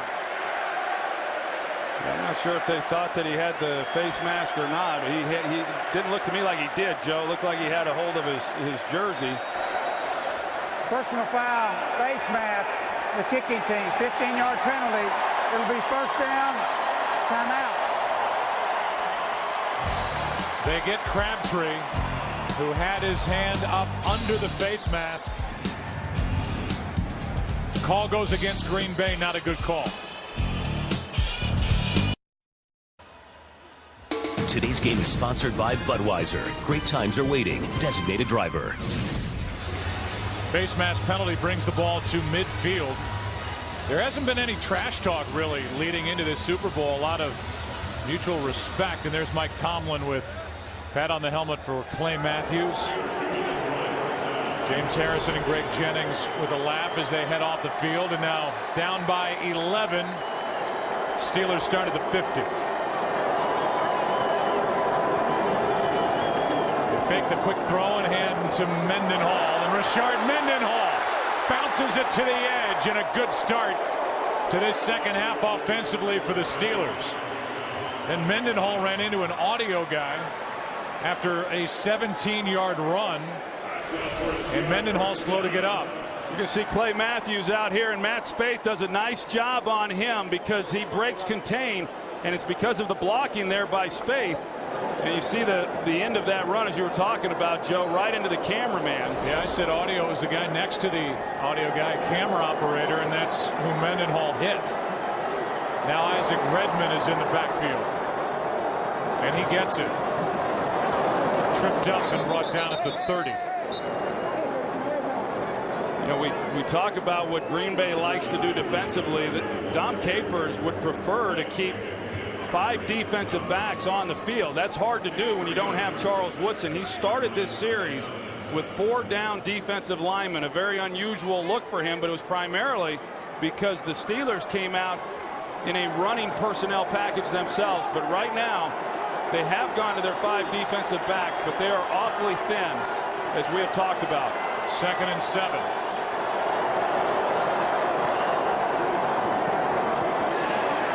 Bush can't get to Ben Roethlisberger, who fakes a throw and now hops out of bounds after a hit from Pepra. Picked up 6.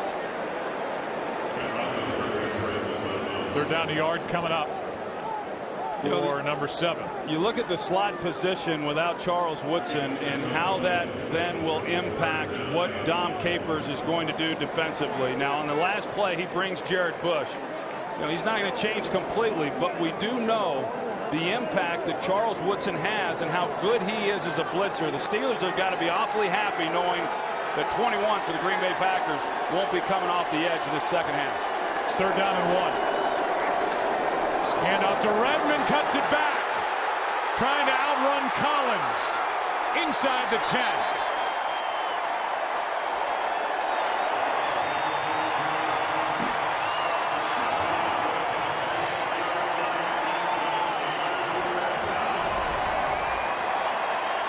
See him right here, Nick Collins. First you got Heath Miller. He makes a great block on Frank Zombo, but Nick Collins should never have gotten sucked inside like he did. He's got to break outside. He's got to take Isaac Redmond back to the middle of that defense. That's just poor technique by Nick Collins, which led to that run. 16-yard run to set up 1st and goal at the 8. Mendenhall back in the game and into the end zone for the touchdown.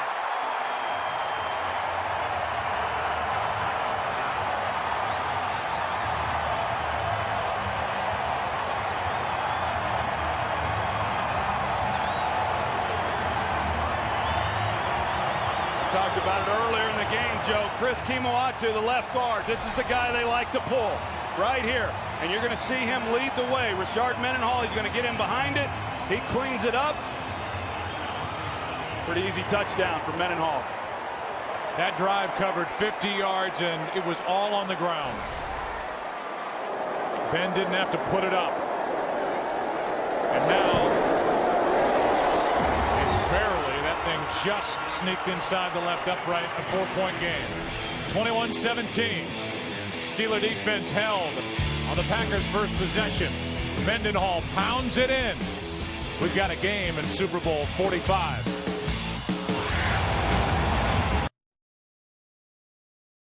Today's game is sponsored by Coca-Cola. Join Coca-Cola now and make a cheers for charity to benefit the Boys and Girls Clubs. And by Pirates of the Caribbean on Stranger Tides in theaters May 20th. What a great moment here moments ago in the end zone. The NFL honored Staff Sergeant Sal Junta.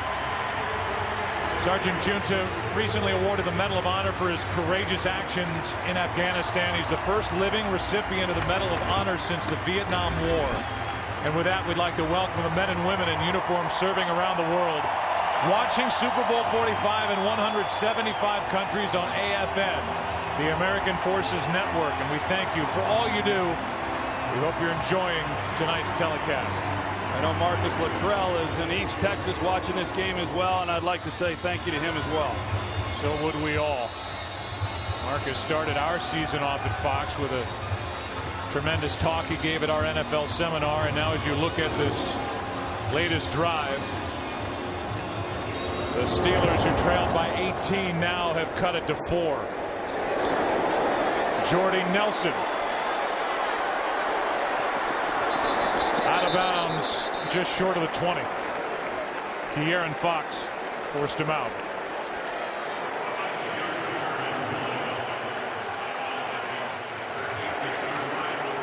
How about that note?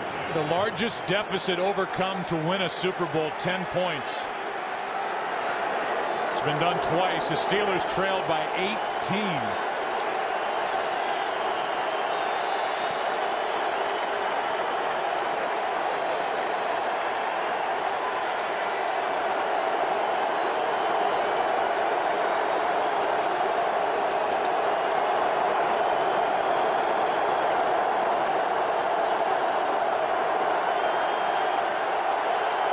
This just turned into a road game for Aaron Rodgers.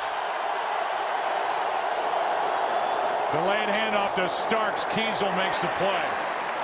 You know, typically you go into a Super Bowl, Troy, you don't expect a ton of crowd noise, but the Steeler fans, like the Packer fans, really travel well, and the Steeler fans are making a ton of noise. Aaron Rodgers is having a tough time changing up the play at the line of scrimmage. Well, and I know firsthand in Super Bowl 30, when they started to mount to come back in that game, it felt like about 75% of the stadium was Steeler fans, and you're right.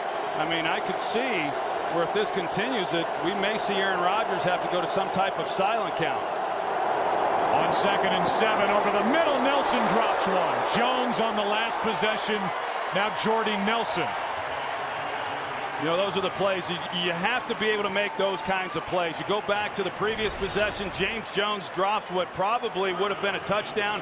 Here you at least keep the chains moving, and you pick up a first down. And that's what I mean when I talk about this Steelers defense. If they're not challenging you with pressure, they're challenging you on the back end. Every single time you turn around, they have got guys physically in positions to make plays. Still a ball Jordy Nelson's got to make.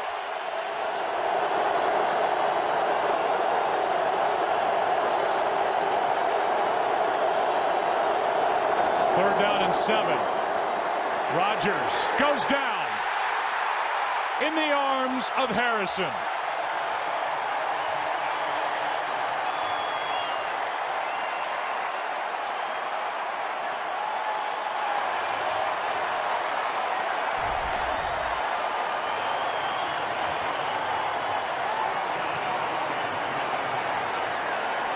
Boy, James Harrison just does not quit.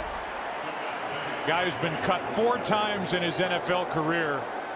He didn't quit on that play, and a loss of 6 on the sack. Short punt. What kind of a bounce will it take? Good job by Antonio Brown to get it on a hop.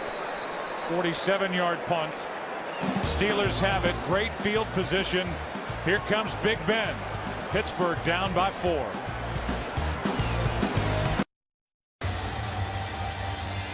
The momentum has totally shifted. And now the Pittsburgh Steelers, who again trailed at one point by 18, they're down by 4, and they have the ball starting at their own 40.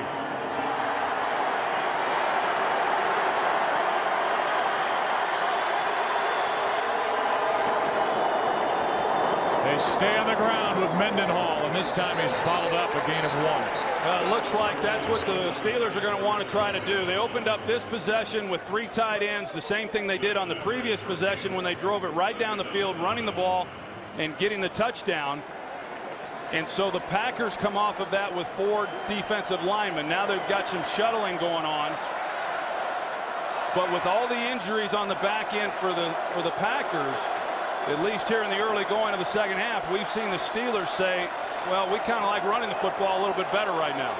Woodson is out for the remainder of the game. Sam Shields has not appeared yet on the field in the second half. Here's Wallace. And Wallace gets popped by A.J. Hawk, a gain of 8. Desmond Bishop was out there as well in a 3rd and short coming up. You know, Wallace is one of those guys who, it seems week in and week out, he's their big deep threat, and he's getting a lot of big plays down the field. That happened at the end of the regular season. He ended the regular season with 3 consecutive games over 100 yards receiving. That hasn't happened in the postseason. Only 4 receptions coming into this game. They really haven't gotten the ball down the field, even though they've tried a couple times. But they like getting the ball in his hands and seeing what he can do. 3rd down and 1. And Roethlisberger has to take a timeout with the play clock at 3. 3rd and 1 when we come back for Pittsburgh. Down by 4. How about this row of spectators in Jerry Jones' luxury suite? You got Emmitt Smith, Jerry Jones, President George W. Bush, John Madden, Charlotte Jones Anderson, Condoleezza Rice, Gene Washington. Here's Noelle Moore, bounces off the pile and now picks up a 1st down. On 3rd down and 1, a gain of 7. Yeah, and that came after Ben Roethlisberger bobbled the snap from Doug Legursky. The exchange was not clean. You see, he's just able to get enough of it, and they had Noelle Moore bottled up, but again, they just failed to contain on the outside. Everybody crashing with the ball going to the middle, and then he's able to bounce it to the outside. Green Bay Packers, the best in the league at stopping people on 3rd and 4th and 1, failed to make the play there. There's Pouncey. We haven't talked a lot about Doug Legursky outside of that snap. He's been rock solid there in the middle. Not much pressure to speak of on Ben Roethlisberger inside. Roethlisberger keeps this one, airs it out, looking for Wallace, overthrows him. Roethlisberger will tell you that Mike Wallace is almost impossible to overthrow because of his speed. He just did it. Well, he made a poor throw because first you're going to see Legursky and the protection that Roethlisberger gets inside. Excellent up front. So that's a great pocket. He had the time to throw it exactly where he wanted to throw it. This ball has to be thrown to the far pylon. And if it's thrown to the pylon, then you've got a speed guy who's able to go get the ball. Instead, he leads Wallace up the field. I don't know if Roethlisberger and him just were not on the same page, but that should have been an easy completion. 2nd and 10.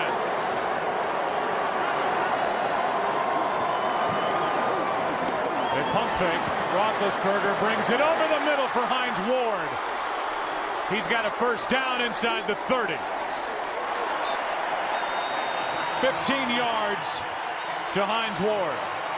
Well, with that pump fake, everybody went with it thinking that Roethlisberger then wanted to throw it up the sideline.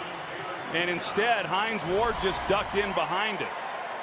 Right here with that play fake, it just opened up the middle nicely for Hines Ward. You're going to see how everybody then just goes to the boundary and how open Hines Ward was in the middle. I know in talking with Asante Samuel, you know, back a couple of weeks ago, Joe, he said there's not a better guy in football than Ben Roethlisberger with the pump fake because he extends the ball so much. There's a good example of it there.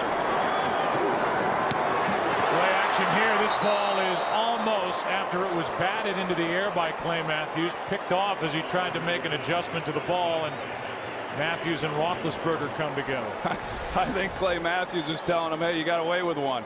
We've seen him knock a couple of them now up in the air and try to wheel back on, and not easy to do. It's a pretty athletic move by Clay Matthews, one, to just knock the ball down, but then to turn around and locate it and try to make a play for the interception. 2nd and 10.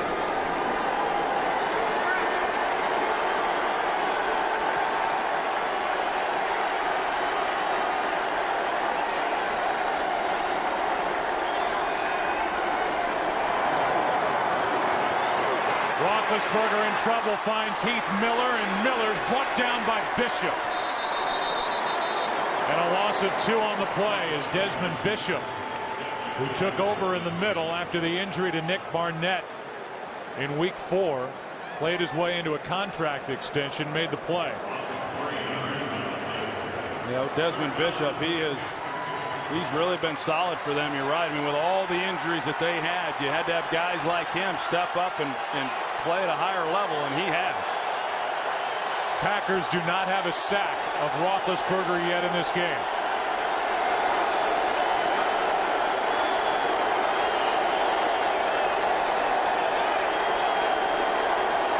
Third down and 13. Roethlisberger. Down he goes. Frank Zumbo. And the first sack of the game comes on 3rd and 13. Let me show you why it happens. Watch Clay Matthews there in the middle. He's running a spy on Ben Roethlisberger and has it other times in this game. So Ben has nowhere to run in the middle. He wants to start in the middle, but there's Clay Matthews clogging that up. And then as soon as he looks for another outlet to escape, you got Frank Zombo there to make the play. Here's Sweezum going to try from 52 to make it a 1-point game. He's long this season, 48. This would match his career long, and it's not even close.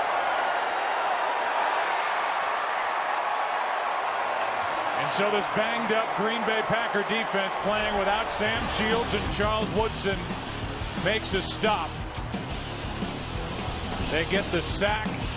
Sweezum misses the field goal, and Green Bay will have it at their own 42 up 4.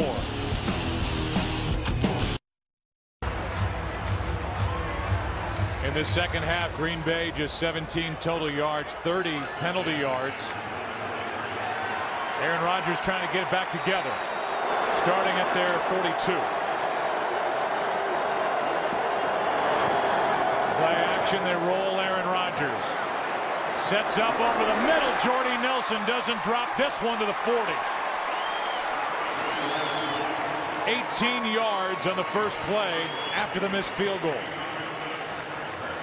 Well, nice job by Mike McCarthy moving the pocket for Aaron Rodgers. He wanted to take a shot on the other side up the field. And because of that, they've got Polamalu and everybody running over the top, and that's what opened up that middle lane for Jordy Nelson. You know, they've had some opportunities for plays, as we've pointed out. They just failed to make the catch. Jordy Nelson makes it there.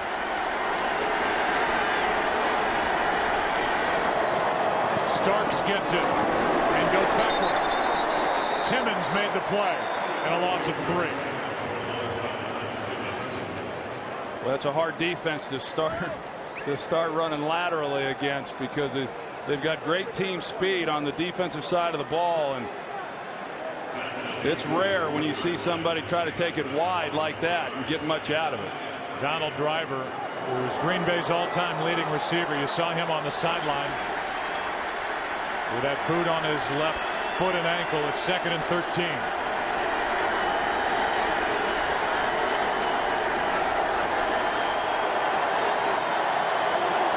Steelers are coming. Rodgers gets rid of it quickly and finds Corliss.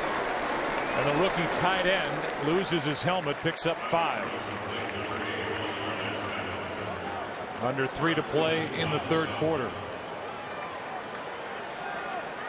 This game was 21-3 Green Bay when Greg Jennings had a 21-yard touchdown catch with under 2.5 to go in the first half.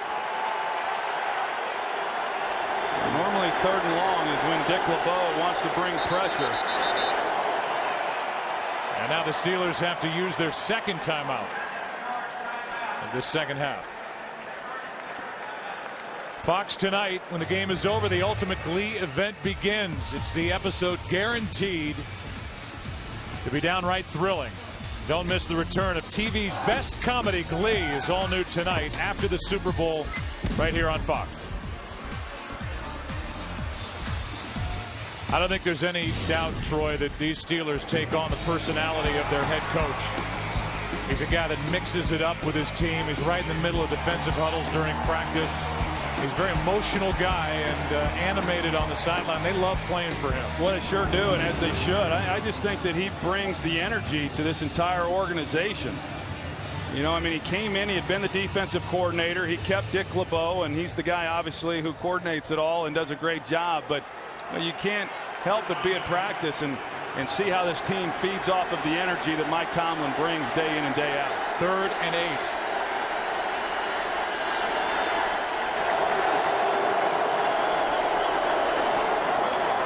Rodgers throws incomplete for Swain. And now with 2.5 left in this 3rd quarter, Tim Mastay, the punter, will come onto the field. Really nice coverage here by Anthony Madison, 37. He's underneath the route. It looked like Polamalu was thinking that if he hadn't gotten a hand on it, he might have had a chance for an interception. But you know, that's where Rodgers needed to go with the ball. He just needed Swain to get open on that route versus the man coverage. Green Bay passes on a 56-yard field goal try on this field with these conditions, easily within the range of Mason Crosby. Instead, it's a fair catch by Antoine Randall-El, and we thought going into halftime that touchdown scored by the Steelers was big to get the momentum back, and right now it seems all tilted toward Pittsburgh. Yeah, it does. And then you go back to the missed field goal by Schweizem. I mean, that looks like something I would do whenever someone dials up a little pressure on me on the golf course. You know, the snap hook to the left. It wasn't even close. You know, that right now could come back to haunt them, but there's no doubt this entire second half has been about the Pittsburgh Steelers. They will start this drive at their 13. Down by 4.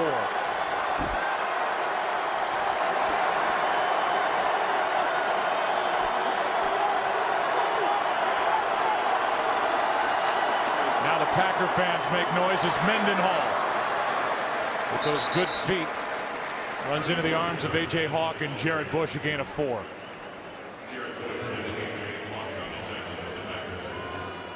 Tonight's camera is sponsored by Budweiser.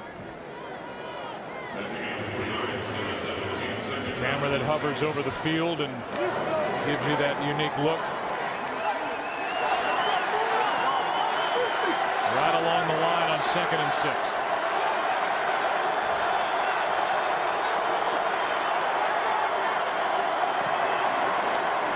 They fake the quick throw. Now Wallace, and he gets knocked by Bishop.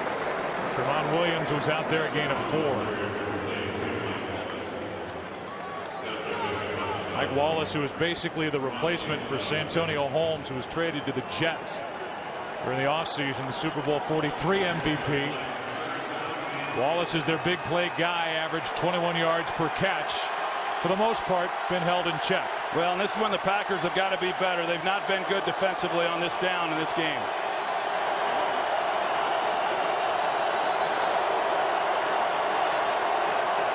Steelers 6 for 10 on 3rd down.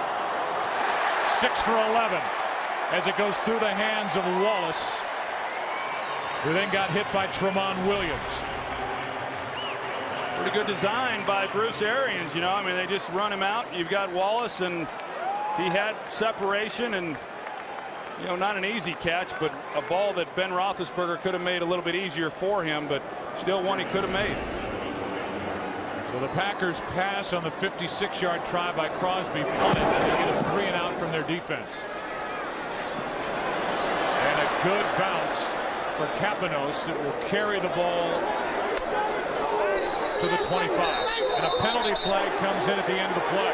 Yeah, Tramon Williams is hanging around the ball, and I don't know where they're going to call this, but he gets upset because the Steelers are trying to run him then into the ball so that it's live, and he got upset and then took a shot. He should have just gotten away from the ball altogether right here. You can see Anthony Madison trying to push Tramon Williams toward the ball, and then the flag was thrown as Williams retaliated. It's just not smart. During the kick, personal foul, unnecessary roughness, number 38 of the receiving team. That'll be a 15-yard penalty from the end of the kick. It'll be 1st down. So you tack that on to a 54-yard punt.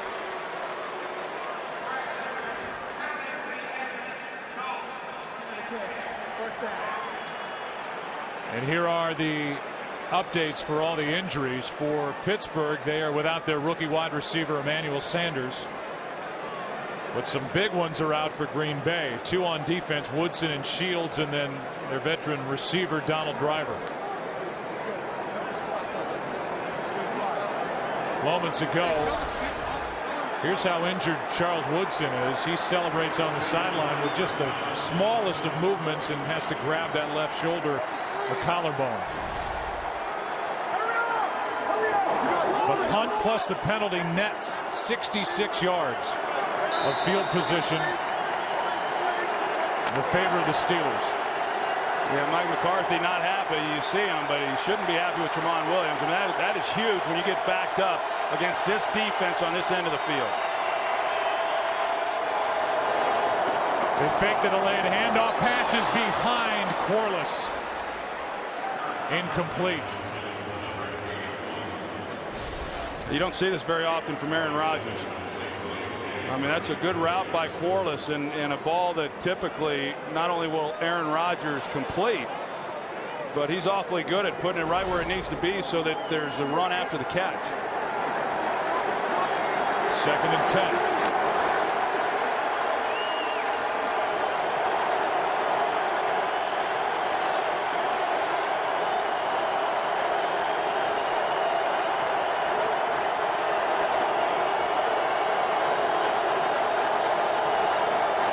Just get it away.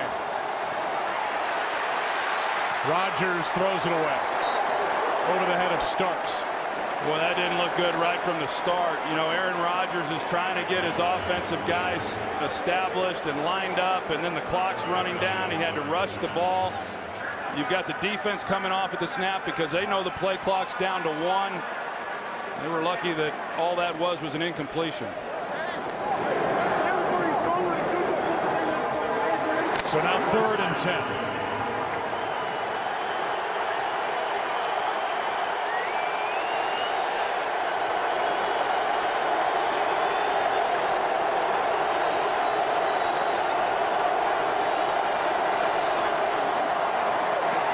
Rodgers finds Swain for a first down. It's ripped out. And now they'll overrule the catch on the field and say incomplete. That was awfully close to a catch and fumble. Lawrence Timmons, number 94, was there along with William Gay. It's Gay who rips it out. Then the ball was still live. It hit the turf. Let's see how long he had it. Incomplete. Yeah, I probably agree with that call, Joe. I mean, he has it looked like, but then he starts to turn, and it was a bang-bang type play. But still, the opportunity was that they had a chance to convert on a 3rd down and pick up a 1st down and another drop pass. And now Mike McCarthy is going to challenge that call. Catch fumble. All right. All right, y'all got. All right, let me tell you what. The microphone for Walt Anderson was on. Thankfully, he turns it off, and then he'll give the call to the crowd. Mike Pereira, former head of NFL officials, is in our booth. His first glance at it was that they got the call right on the field.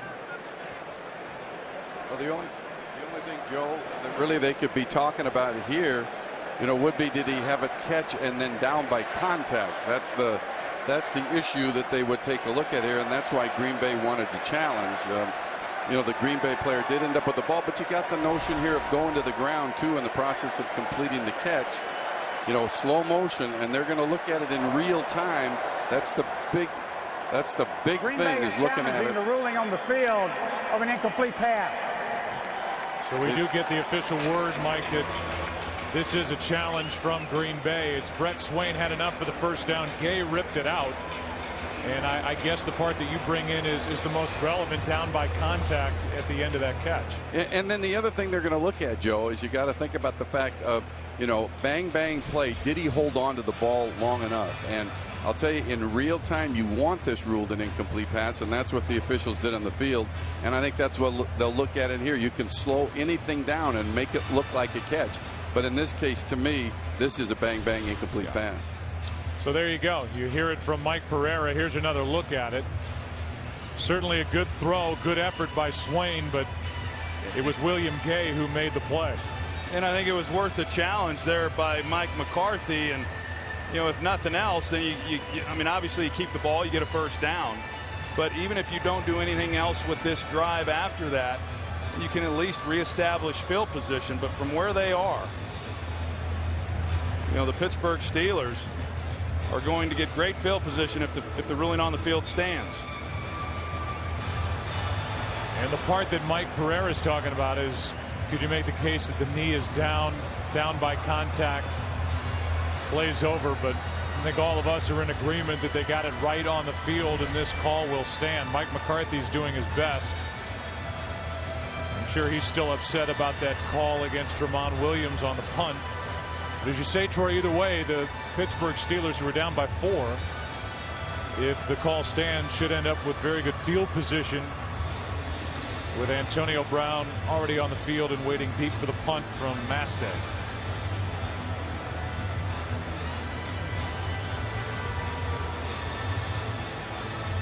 So this has been a second half that's been dominated by Pittsburgh. And the Green Bay Packers have only one first down since they took a 21-3 lead with 2:24 left in the half. So that's how this game has switched around. Green Bay rolled throughout the majority of the first, let's say, quarter and a half, and since then it's been Mike Tomlin's team mounting a comeback, and barring a reversal, they're about to get the ball back. Still a long time by Walt Anderson under the hood looking at it.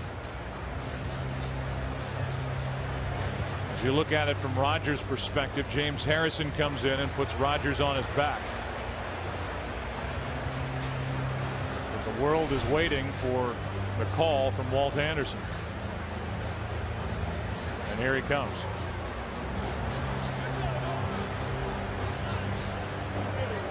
After reviewing the play, the ruling on the field is confirmed. The pass is incomplete. Green Bay will be charged with the first timeout. Please reset the game clock to 31 seconds. 31 seconds on the game clock. So part of that delay was to figure out how much time should be left on the game clock. 31 seconds, with Antonio Brown waiting for the punt from Mastay.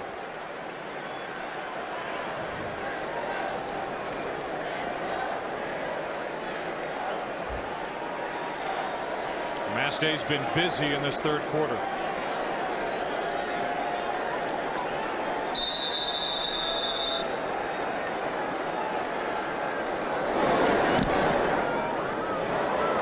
Good punt. Penalty flag is down on the far side of the field, back in the area where the ball was snapped. And Antonio Brown is dumped at the 42 by John Kuhn. The flag is down for an ineligible man downfield. Ineligible player of the kicking team, number 53, downfield. That 5-yard penalty will be assessed from the end of the correction. Take a look. Second guy from the right, Dyrell Briggs, 53, got downfield. Ineligible player number 53, downfield of the kicking team. Pittsburgh has elected the option of the 5-yard penalty and re-kick. Will replay fourth down. You could see Walt Anderson start to say, we'll tack it on at the end of the play, and then Mike Tomlin got his attention and said, we're going to make him re-kick. Yeah, and that's the right thing to do for Mike Tomlin, because I thought Tim Mastay got off a beautiful punt, and things went about as well as you could have hoped. Even if they added on the 5 extra yards, that's pretty good for the Green Bay Packers. Now all of a sudden you make them re-punt. Can he get off another punt like that? And can Antonio Brown possibly get an even better return? This is hard on these guys that have to get down and cover to do it consecutively. It taxes them, and this is when you see a lot of big returns in the punting game, is when you got to do it a second time. High hanging punt, and Pittsburgh wins that exchange. Swain makes the hit. No penalty flag. Brett Swain is all over this field. That previous play would have ended at the 47 after the 5-yard penalty. As it is, the ball is going to be marked just shy of Green Bay's 40.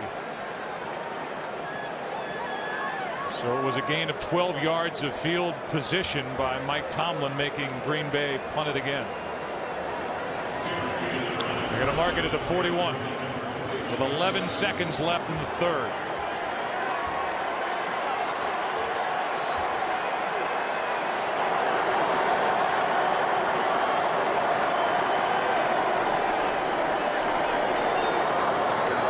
Here's Mendenhall. Shields back in the game, whiffed on the tackle, and Mendenhall picks up 8. What a move by Mendenhall in the hole. Now he's going against Sam Shields, as you said, but he started to the outside, and he's got great quickness, and he's very elusive as well. And I just think this guy's a total package. Super Bowl 45 is going to come down to the final quarter. Let's go to the fourth. 21-17, Green Bay. Voting for the Super Bowl 45 MVP has begun. You can now vote online or on your mobile device at NFL.com/MVP. Vote now.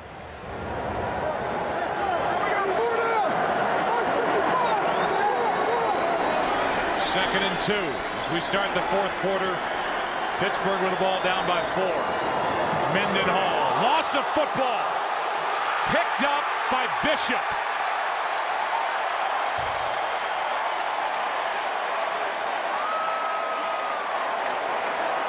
Matthews and Pickett combined on the tackle to knock it out, and it's the third Steeler turnover of Super Bowl 45. Now the Packers needed this. They needed to change the momentum. You see Pickett and Matthews right there knock it loose. Dave Johnson, playing fullback, he didn't know the ball had come out. So the ball goes in behind him. He's not looking for it. And the Packers had a clean run then at recovering that fumble. It's behind Johnson. Desmond Bishop picks it up. Matthews with a hit to force it. And now Green Bay up by 4, takes over at their own 45. Rodgers keeps it. The throw wasn't there.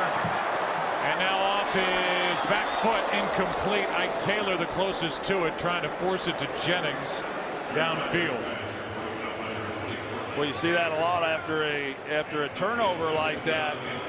You see a lot of these play callers that then want to try to take advantage and capitalize on the momentum shift and take a shot down the field. That's exactly what Mike McCarthy was then trying to do. Aaron Rodgers had to hold that for a while. Donald Lee did an outstanding job on Lamar Woodley in protection. Packers have 14 points off the first 2 Steeler turnovers. That was number 3. Now second and 10, a blitz. Jordy Nelson, Troy Polamalu makes the play. A gain of just 3. As Polamalu, the AP Defensive Player of the Year, made the tackle. Well, you look at this game right now for Green Bay offensively and how they've been able to, complete some passes. It's been Jordy Nelson. I mean, even though Greg Jennings had the touchdown down the seam there in that first half, they've kept him bottled up. Only 2 catches here in this game. Only 4 times in Super Bowl history has a team lost.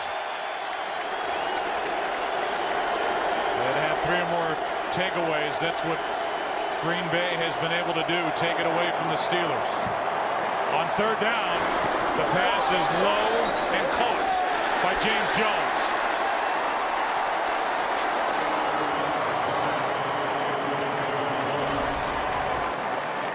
Take a look here and see if he was able to secure the catch. And sure enough, he gets his arms underneath that one, and they had double coverage. They're going to get up here and get this ball snapped. But 2 guys on Greg Jennings on the last play. And that's a lot of what he has seen throughout this game. 12-yard completion to Jones on third down. Now first and 10. Just inside the Pittsburgh 40.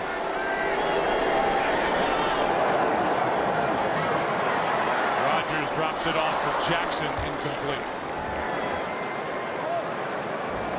Well, Aaron Rodgers you can tell he's really frustrated. I think he's more frustrated with himself than he is what's happening around him. He's just missed more throws in this game, Joe, than we've seen in a long time from him. He's just rushed some easy ones too, and it's not something you see often.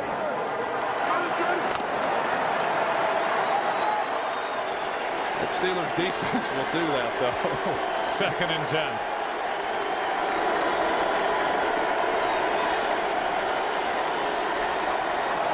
Blitz. Green Bay picks it up. Nelson drops another. And if Aaron Rodgers was frustrated with himself earlier, he'll be frustrated with Jordy Nelson here. Yeah, this is a tough one because, you know, against a team like this that doesn't give up that many big plays, you don't get this many opportunities, and you got to make them.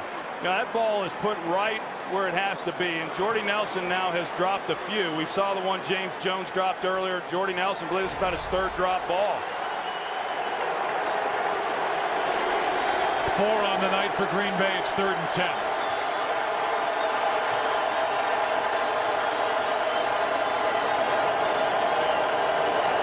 Blitz coming off the edge. Packers pick it up. There's Nelson. 1st down. Inside the 20. Gets a block. Polamalu knocks him out of bounds near the 1.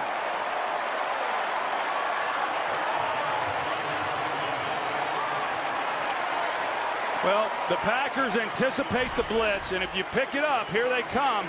But watch Brandon Jackson here. He's got to go get him. Earlier in the game, we saw the running backs just wait. This time he goes and gets him and gives Aaron Rodgers the confidence that he's going to have protection. Jordy Nelson saw it. He wasn't real sure exactly when Rodgers was going to throw it to him, whether it was going to be a hot throw or should he advance into his route. He continued into his route. And a nice executed play. 1st and goal, ball outside the 2. That's where they mark Nelson out of bounds, and Rodgers sacked. The Steelers defense makes a play and a loss of 6. They were trying to get that to Crabtree. That's why it looks so bad. He's trying to get through the formation, and it just got all bottled up right from the beginning. And Rodgers just had nowhere to go with it. Watch Crabtree here, number 83. He's trying to get through the backside of it. Brett Kiesel, he was anticipating it, but that didn't look, you know, a nice thought. Sometimes you can sneak the tight end through the back, but just wasn't very good from the start. 2nd Steelers sack. Takes it back to the 8. Rodgers looking left, comes to his right. Jennings! Touchdown!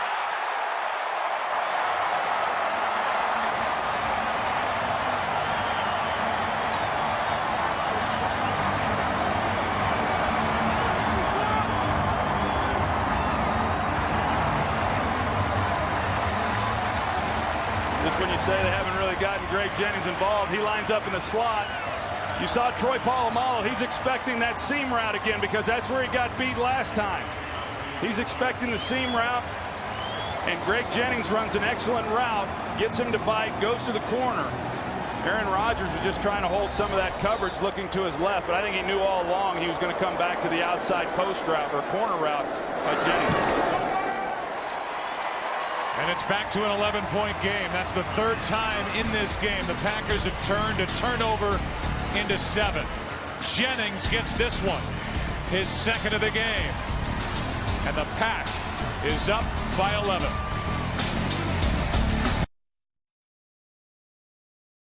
Today's game is sponsored by the new film Rango, starring Johnny Depp, in theaters March 4th.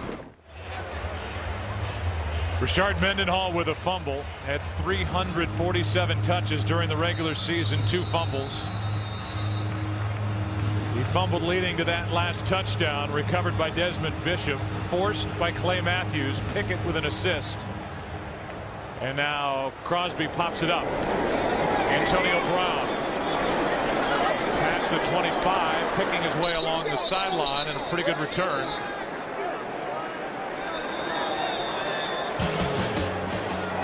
And the reaction along the Green Bay sideline. Greg Jennings with the touchdown. The injured Charles Woodson loving every second of it.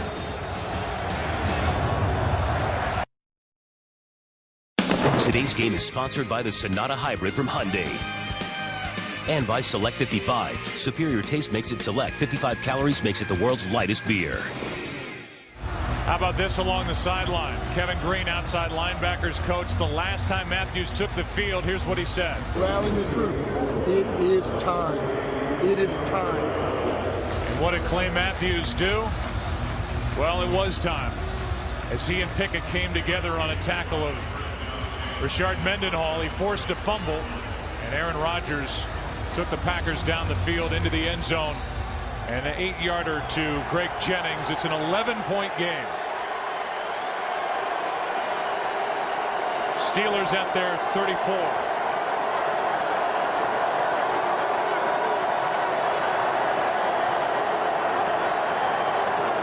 Blitz, quick throw. Pass is caught by Matt Spaeth. Tight end. A gain of 9. We talked about Marquise Pouncey. You watched him on tape, and I know you came away. He's a rookie. He's a Pro Bowler. Played all 18 games up till today. He was really, really good. He's the best rookie offensive lineman I've ever seen, and I had some good ones there in Dallas that came in. And the fact that he played center, I mean, this guy is he is as athletic as a tight end, and he's strong as a bull. I mean, he is an exceptional player. 2nd down and 1 for the Steelers, who need to put something together. Roethlisberger with all day finds Wallace for a 1st down into Green Bay territory. To the 46, a gain of 11, back to the touchdown to Jennings. Yeah, we'll take a look at Troy Polamalu right here, 43, and see how he starts to jump Greg Jennings on the seam route, because that's where Jennings had beat them earlier. It wasn't necessarily a great route by Greg Jennings. It was just Troy Polamalu being instinctive, which is how he plays the game. He's anticipating that. He wants to jump it, and because of that, it's what opened up that corner route then for Greg Jennings and an easy touchdown.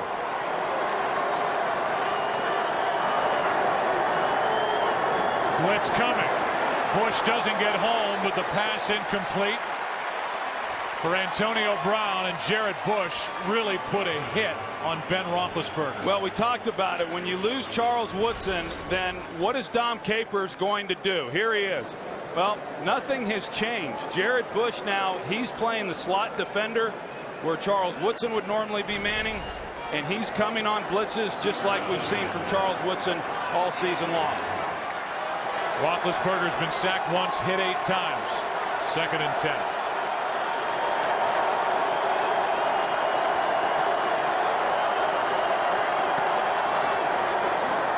Wallace. Bush can't get to him. Pepra does, but a completion of 14 yards. And I guess, Troy, that's the way the season has gone for Green Bay. 15 players on IR, and here they are in the biggest game of the year, and they lose their playmaker on defense. Certainly one of their 2 big ones, Matthews being the other when Charles Woodson went down. Seems like that's kind of the way it should be, right? I mean, he's been doing this all year, overcoming the injuries, key players going down. It happens on the biggest stage, and they haven't missed a beat. 1st down at the 32. Roethlisberger, penalty flag for a hold on Flozell Adams. Pass is caught by Heath Miller, but Flozell Adams had a hold of Clay Matthews. That's not very smart there by Flozell Adams. He had some holding, help. Number 73, offense. 10-yard penalty, still 1st down. They say 73, watch 71. Flozell Adams on Clay Matthews. Yeah, he's getting help by Heath Miller before Heath Miller releases and then goes up the field, so there wasn't really a lot that Flozell had to do. And yet he still got called for the hold. But I tell you, you talk to every guy within that locker room, Joe, and they are thrilled to have gotten Flozell Adams this year. He has really played well, had a great year for the Pittsburgh Steelers. 1st and 20.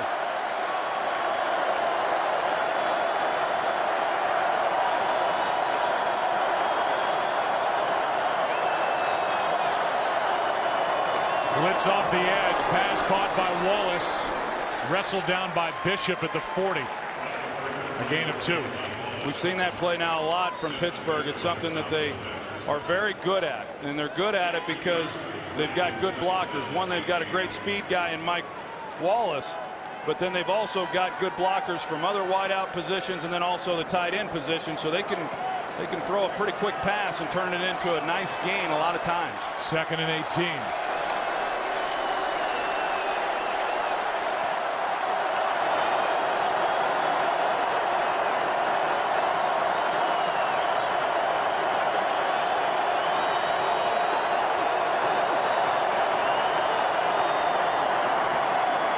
On second down, wide open is Hines Ward.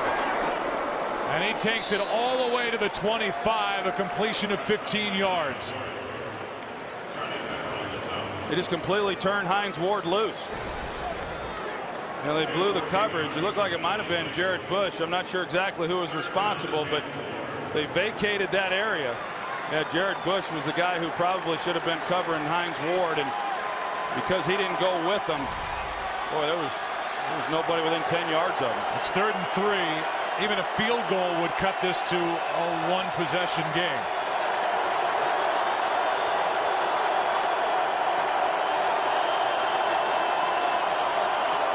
Blitz again. Floated for Wallace. What a throw! Touchdown, Pittsburgh!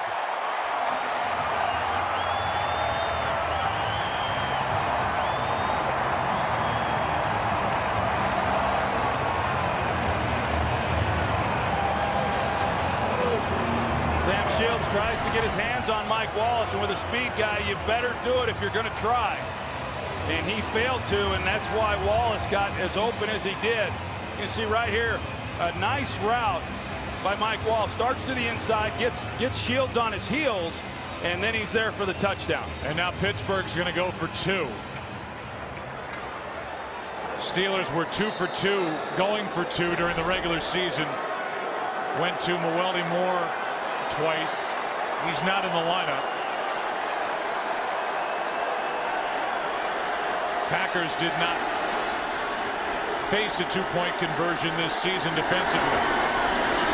Roethlisberger on a pitch. Successful to Antoine Randall.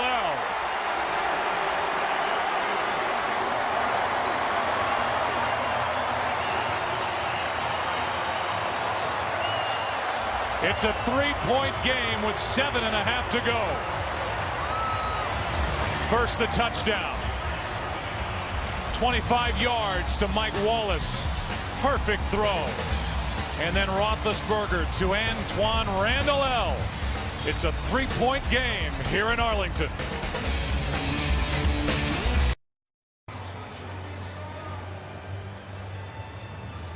Today's game is sponsored by Volkswagen.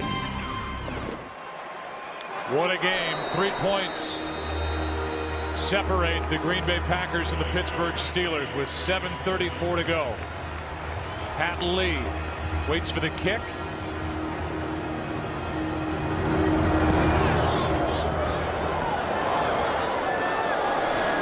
From the 8. Ke'Aaron Fox on the tackle. And a return of 17 yards. Catch your breath. Here comes Aaron Rodgers. And the Green Bay offense up by 3.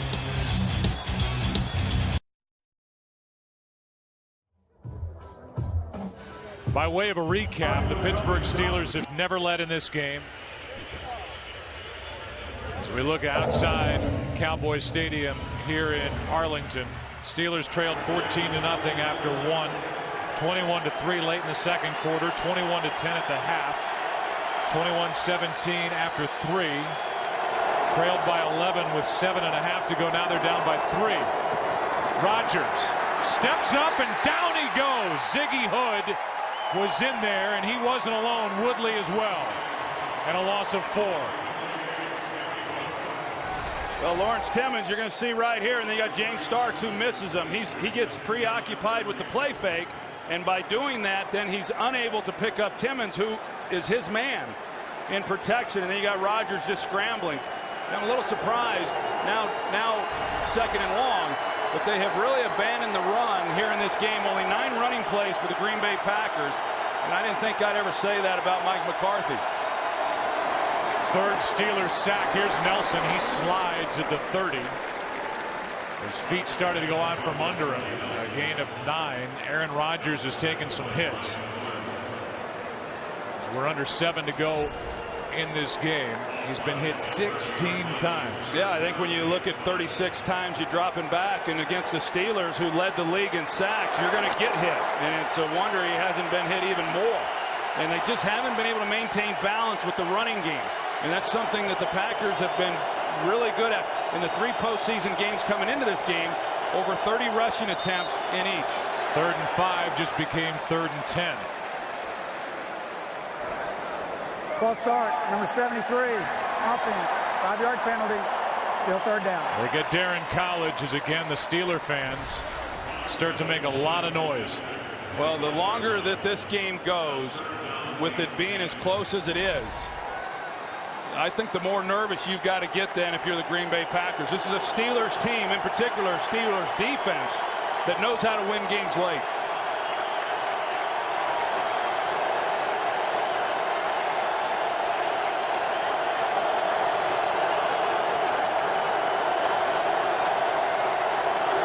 Third down and 10. Rodgers over the middle. What a throw, Jennings. And a huge completion on 3rd and 10.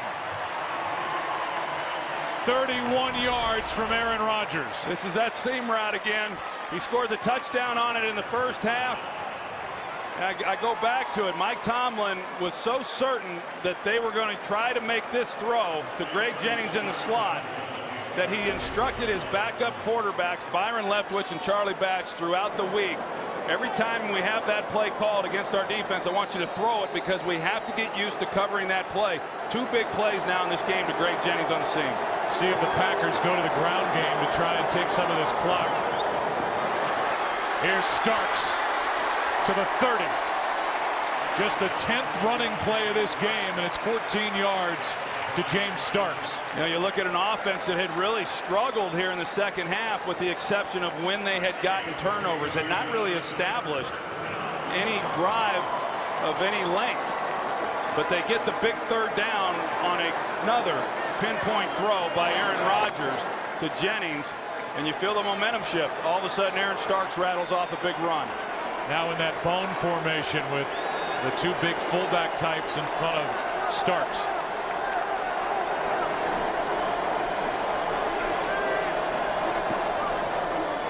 Starks gets it again. And the rookie picks up a yard. James Starks during the regular season had 101 total rushing yards. Didn't play in his senior year at Buffalo with a shoulder injury. Started this season on the physically unable to perform list with a bad hamstring. Had a good debut against San Francisco December 5th, 73 yards. Not good against Detroit the next week, inactive, but he has been a star this postseason. 2nd and 9. There's Jennings at the top. Rodgers throws. James Jones.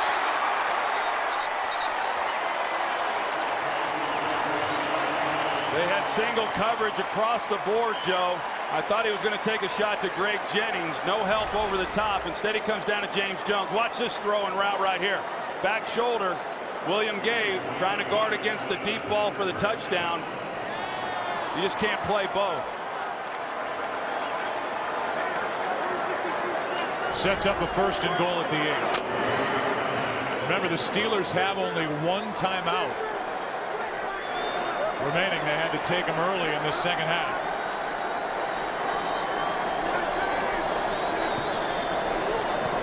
They fake it to Jackson. Pass caught by Crabtree. The Green Bay tight end gets 1. It's a big-time drive right here by the Green Bay Packers when you consider the fact that Pittsburgh goes down, cuts the game to 3 points. And now you've got to do something. One, you've got to take time off the clock. Secondly, you've got to come away with points. And if they're able to score a touchdown here, I mean, obviously that's what they're hoping to do. But this is answering the bell right here for the Green Bay Packers on this drive. Big 3rd down completion to Greg Jennings for 31 yards.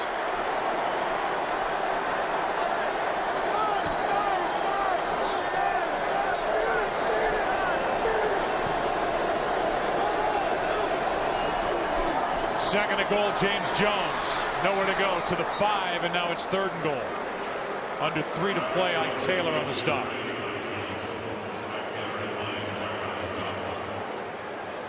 Well, pretty interesting here. You know, I mean, there's a lot of coaches that would look at this situation on 3rd down and say, okay, a field goal is huge. You know, we make them have to score a touchdown.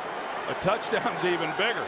You know, if you didn't trust your quarterback here, you'd run it real conservatively. You'd run a draw play with your quarterback, or you'd hand the ball off. I think Mike McCarthy, he's thinking nothing but touchdown here with Aaron Rodgers.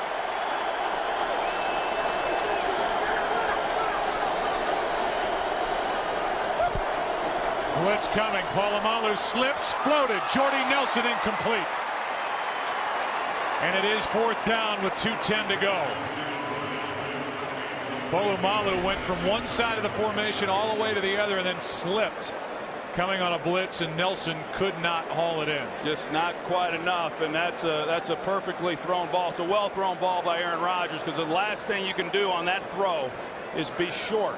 I mean, you've got to make your receiver go get it so that he's the only guy then that can make the play on it. And I wouldn't say that Jordy Nelson necessarily, he's had some drops as we know, but I wouldn't say that he should have caught that one. That would have been a nice catch. 23-yard try. First of the game for Crosby, drills it. 6-point game. Key play, 3rd and 10 at the 25, 31-yard completion to Jennings. Packers get 3, they lead by 6.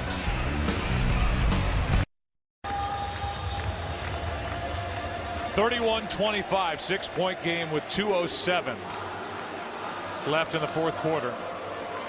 There's a scoring drive put together by Aaron Rodgers. There's a 31-yard catch on 3rd down, which was the big part of it, and 5.5 minutes off the clock. Here's the game summary. There are the numbers for Roethlisberger. 2 touchdowns, but 2 interceptions. 1 returned immediately for a touchdown. Green Bay has scored 3 touchdowns off turnovers in this game.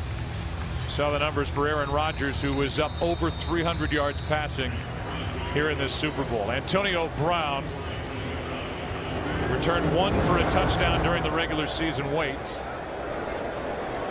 And one of the upbacks, Isaac Redmond, is hit by Wilhelm, stays on his feet, and eventually it's Bigby. And now flag. A flag along the Packers sideline, but it's the Packers who come away clapping about it. And see who it's against. Ke'Aaron Fox, 57 for Pittsburgh, was after shoving. The play, personal foul, number 57 of the receiving team. That'll be half the distance to the goal. It'll be 1st down, Pittsburgh, and this is the 2-minute warning. 2-minute warning with 1:59 remaining. Down by 6. The man with 2 rings will go to work.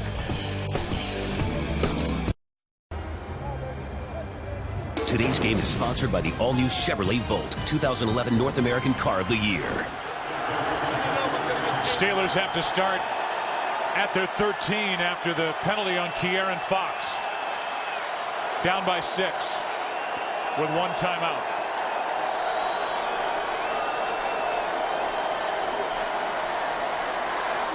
Roethlisberger finds Heath Miller, and the tight end out across the 25 for 15 yards.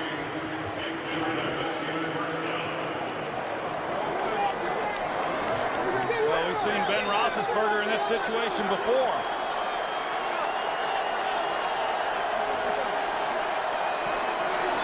He pulls it back and now completes the pass. Hines Ward comes away with it. A gain of 4. For Ben Roethlisberger, you're right. He's been in this spot before. He won Super Bowl 43 on that 6-yard touchdown throw to Santonio Holmes 2 years ago. 2nd and 5. Roethlisberger throws it away. Pressure by A.J. Hawk, and we go back to that penalty on the kick return by Ke'Aaron Fox. Yeah, there he is right there, 57. You're going to see at the end of it, Tom Crabtree is who he pushes. You got officials standing right there. Those are the types of things that ultimately get you beat. Here's Mike Wallace on that last play. He had no idea what the route was. At the last minute, they're trying to communicate it with him, but they never did. Jonathan Scott, the left tackle, lost his shoe. So Trey Essex comes in at left tackle.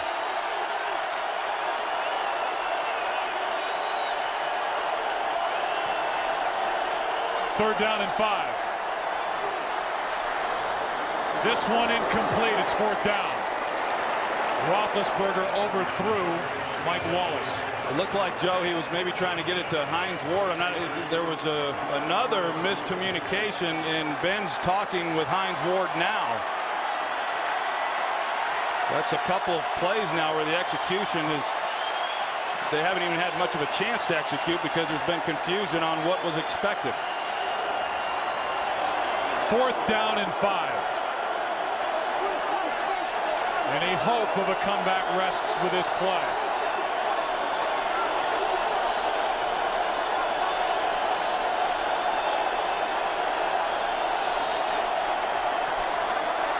Ben, a lot of contact.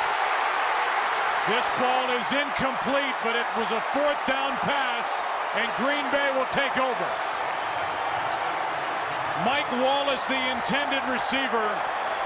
There was contact at the top of the route, but no flag was thrown. There sure was, Joe, and Mike Wallace was looking around for a flag, and I might be with him. It looked to me like the contact was before the ball arrived.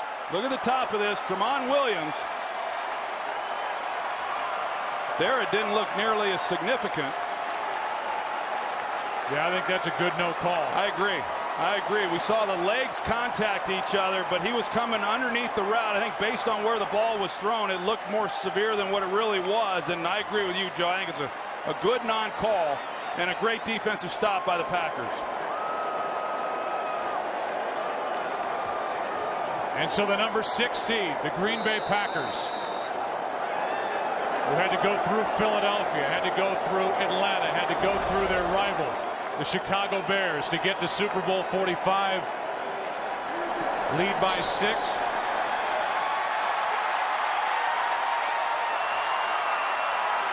And Mike McCarthy, from the Greenfield neighborhood of Pittsburg, Pennsylvania, gets the Gatorade bath along the sideline.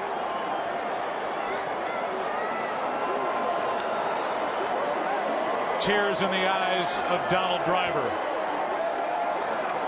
Tonight's Cam sponsored by Budweiser, an up-close and personal look. The final snap of Super Bowl 45.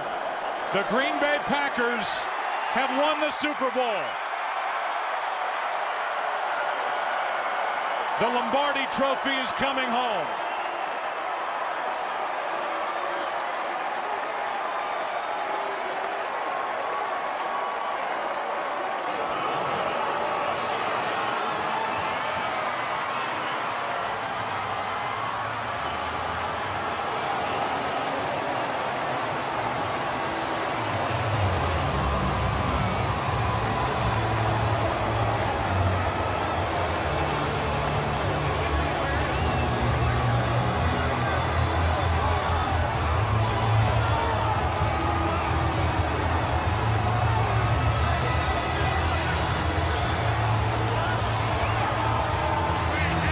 Go down to the field. Pam Oliver's with Greg Jennings. He keeps saying, wow. Taking it in. Wow. It's a great day to be great, baby. Just, everything this team has been through. I can't even begin to, I don't know where to start with that. Where do you begin to just talk about everything you guys have been through and now look at this moment? To God be the glory. We've been a team that's overcome adversity all year. And our head captain goes down, emotional in the locker room. Our number 1 receiver goes down.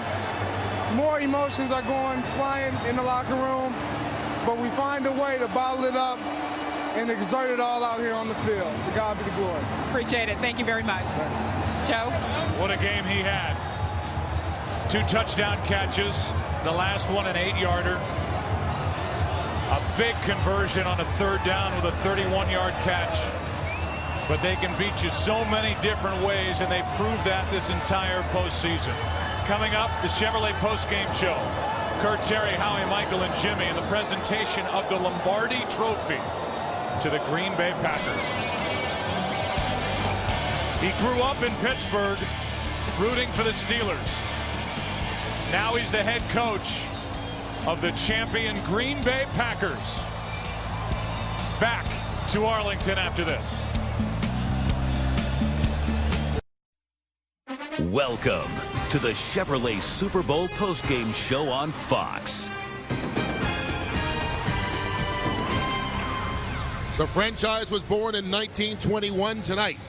The Green Bay Packers celebrate their NFL record 13th NFL championship in 80 years. It's their 4th Super Bowl title, the last coming back 14 seasons ago when they beat New England in Super Bowl 31, and many joyous faces along that Packers sideline. We will get you to the trophy presentation in just a bit. But right now, we welcome you to the Chevrolet postgame show here in the end zone at Super Bowl 45. Kurt Menefee along with Howie Long, Michael Strahan, and Jimmy Johnson. And guys, we anticipated this, Jimmy, being a thrilling contest. The matchup looked great on paper. It lived up to it. Yeah, and Aaron Rodgers was really sharp. He was outstanding. I think the spreads had really kept the Pittsburgh defense off balance. Rodgers had over 300 yards passing, and that was 4 or 5 key drops by the receivers. So he had an outstanding day. Starks ends up rushing for over 50 yards for some crucial first downs. The big thing was Aaron Rodgers, though. He was very accurate. He was in rhythm the entire night. Well, the impressive thing to me, beginning of the first quarter, the beginning of the third quarter, you could tell Green Bay nerves were getting the best of them. They're dropping balls, not doing the little thing, Jimmy, that they've done in the past. And for those guys to hang in there and watch Pittsburgh march down the field and be in a situation at the end of that game where they know Pittsburgh usually comes out on top and to hold on, that was impressive. A lot was made of the perceived experience factor for the Pittsburgh Steelers, having 25 players, having played in Super Bowls and won.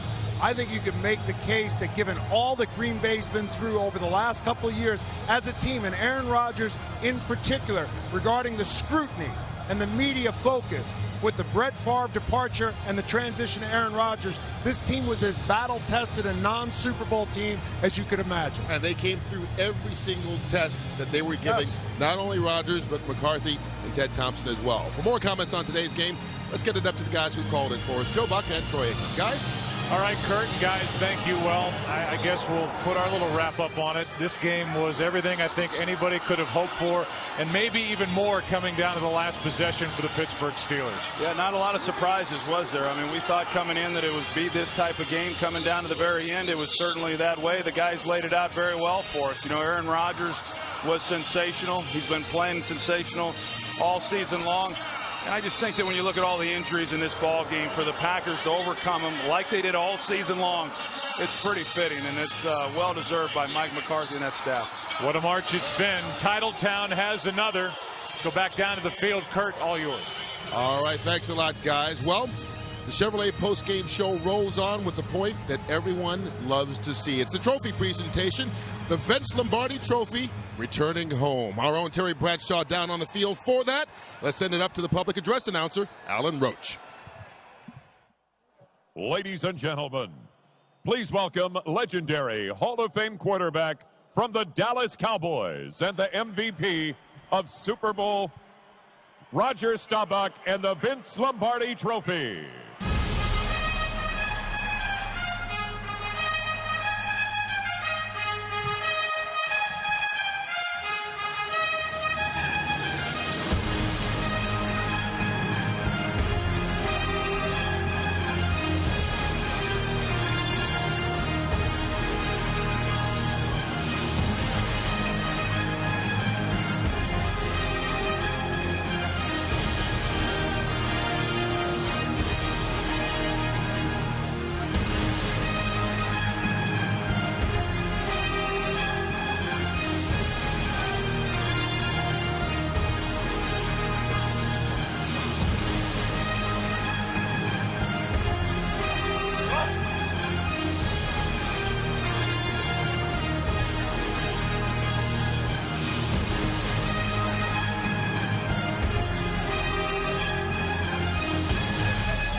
Changed. No, you got to give it up. I'm supposed to give it to you, Ron. How did I get out of here? All right. Ladies and gentlemen, what a great Super Bowl 45 we just witnessed. All you Green Bay Packer fans, congratulations now to present the Vince Lombardi Award, symbolic of the world champions. of Super Bowl 45, the great Roger Staubach will present that beautiful trophy to the commissioner, Roger Goodell. Commissioner? Goodell. Yes, sir. It's all yours, sir. Thank you. What a great football game with two classic teams. Thank you, fans, for a great season. It was definitely a season to remember. And now the smallest city in the country has won the biggest game. To Mark, Ted Thompson, and Coach McCarthy, what a great championship. We congratulate you and your fans. Vince Lombardi is coming home to Green Bay. Congratulations. Thank you, Commissioner. Mark Murphy. Yeah. 13 world titles, 4 Super Bowls now, taking it back to Titletown. What do you got to say to all those fans back in Green Bay waiting on you? We have the best fans in the league, and we couldn't have done it without you. The Vince Lombardi Trophy's coming back to Green Bay. General Manager Ted Thompson. How you doing, sir? I'm great. I'm just so very, very proud of these guys on this team. They've stood up when everybody thought they were down. They never quit trying. They never quit believing. And this is a tough business, but I'm very, very proud of this team. Congratulations. Mike McCarthy, coach, step in here. All right. This team, all year long, you have had injuries, starters out, and tonight again, 3 more players go out, but your football team has such great resolve. Mike, what do you see the turnaround in this football game tonight for the Packers? Well, you've already said it was the great resolve of our football team. We had some practice of guys going down and other players stepping up. It was a very emotional halftime for our football team. We had some bumps in the third quarter, but just a tremendous effort, and Coach Lombardi's trophy's finally going back home. Congratulations, Coach. Thank you, Terry. Aaron Rodgers, step up over here. Aaron Rodgers, our MVP.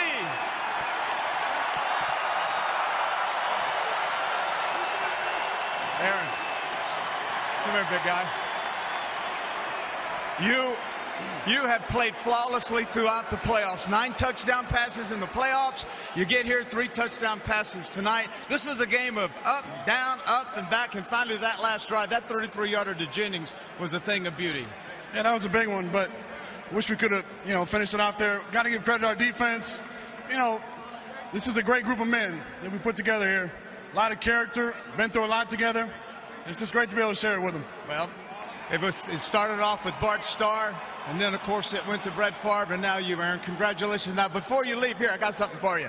Ladies and gentlemen, coming out in the spring will be a new Camaro convertible. You see it over to the right, that beautiful red car? That's 426 horsepower over there. You won that baby. Huh? That's yours, Aaron.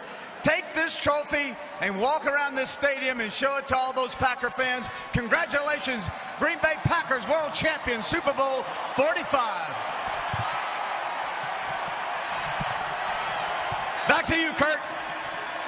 All right, GB, thank you very much. Hey, Bart Starr and the Packer faithful celebrating. Aaron Rodgers pulling out that championship belt. He's been putting it around his waist, imaginary style all season long, but now he's got the real thing because he and the Packers are the real champions of the National Football League.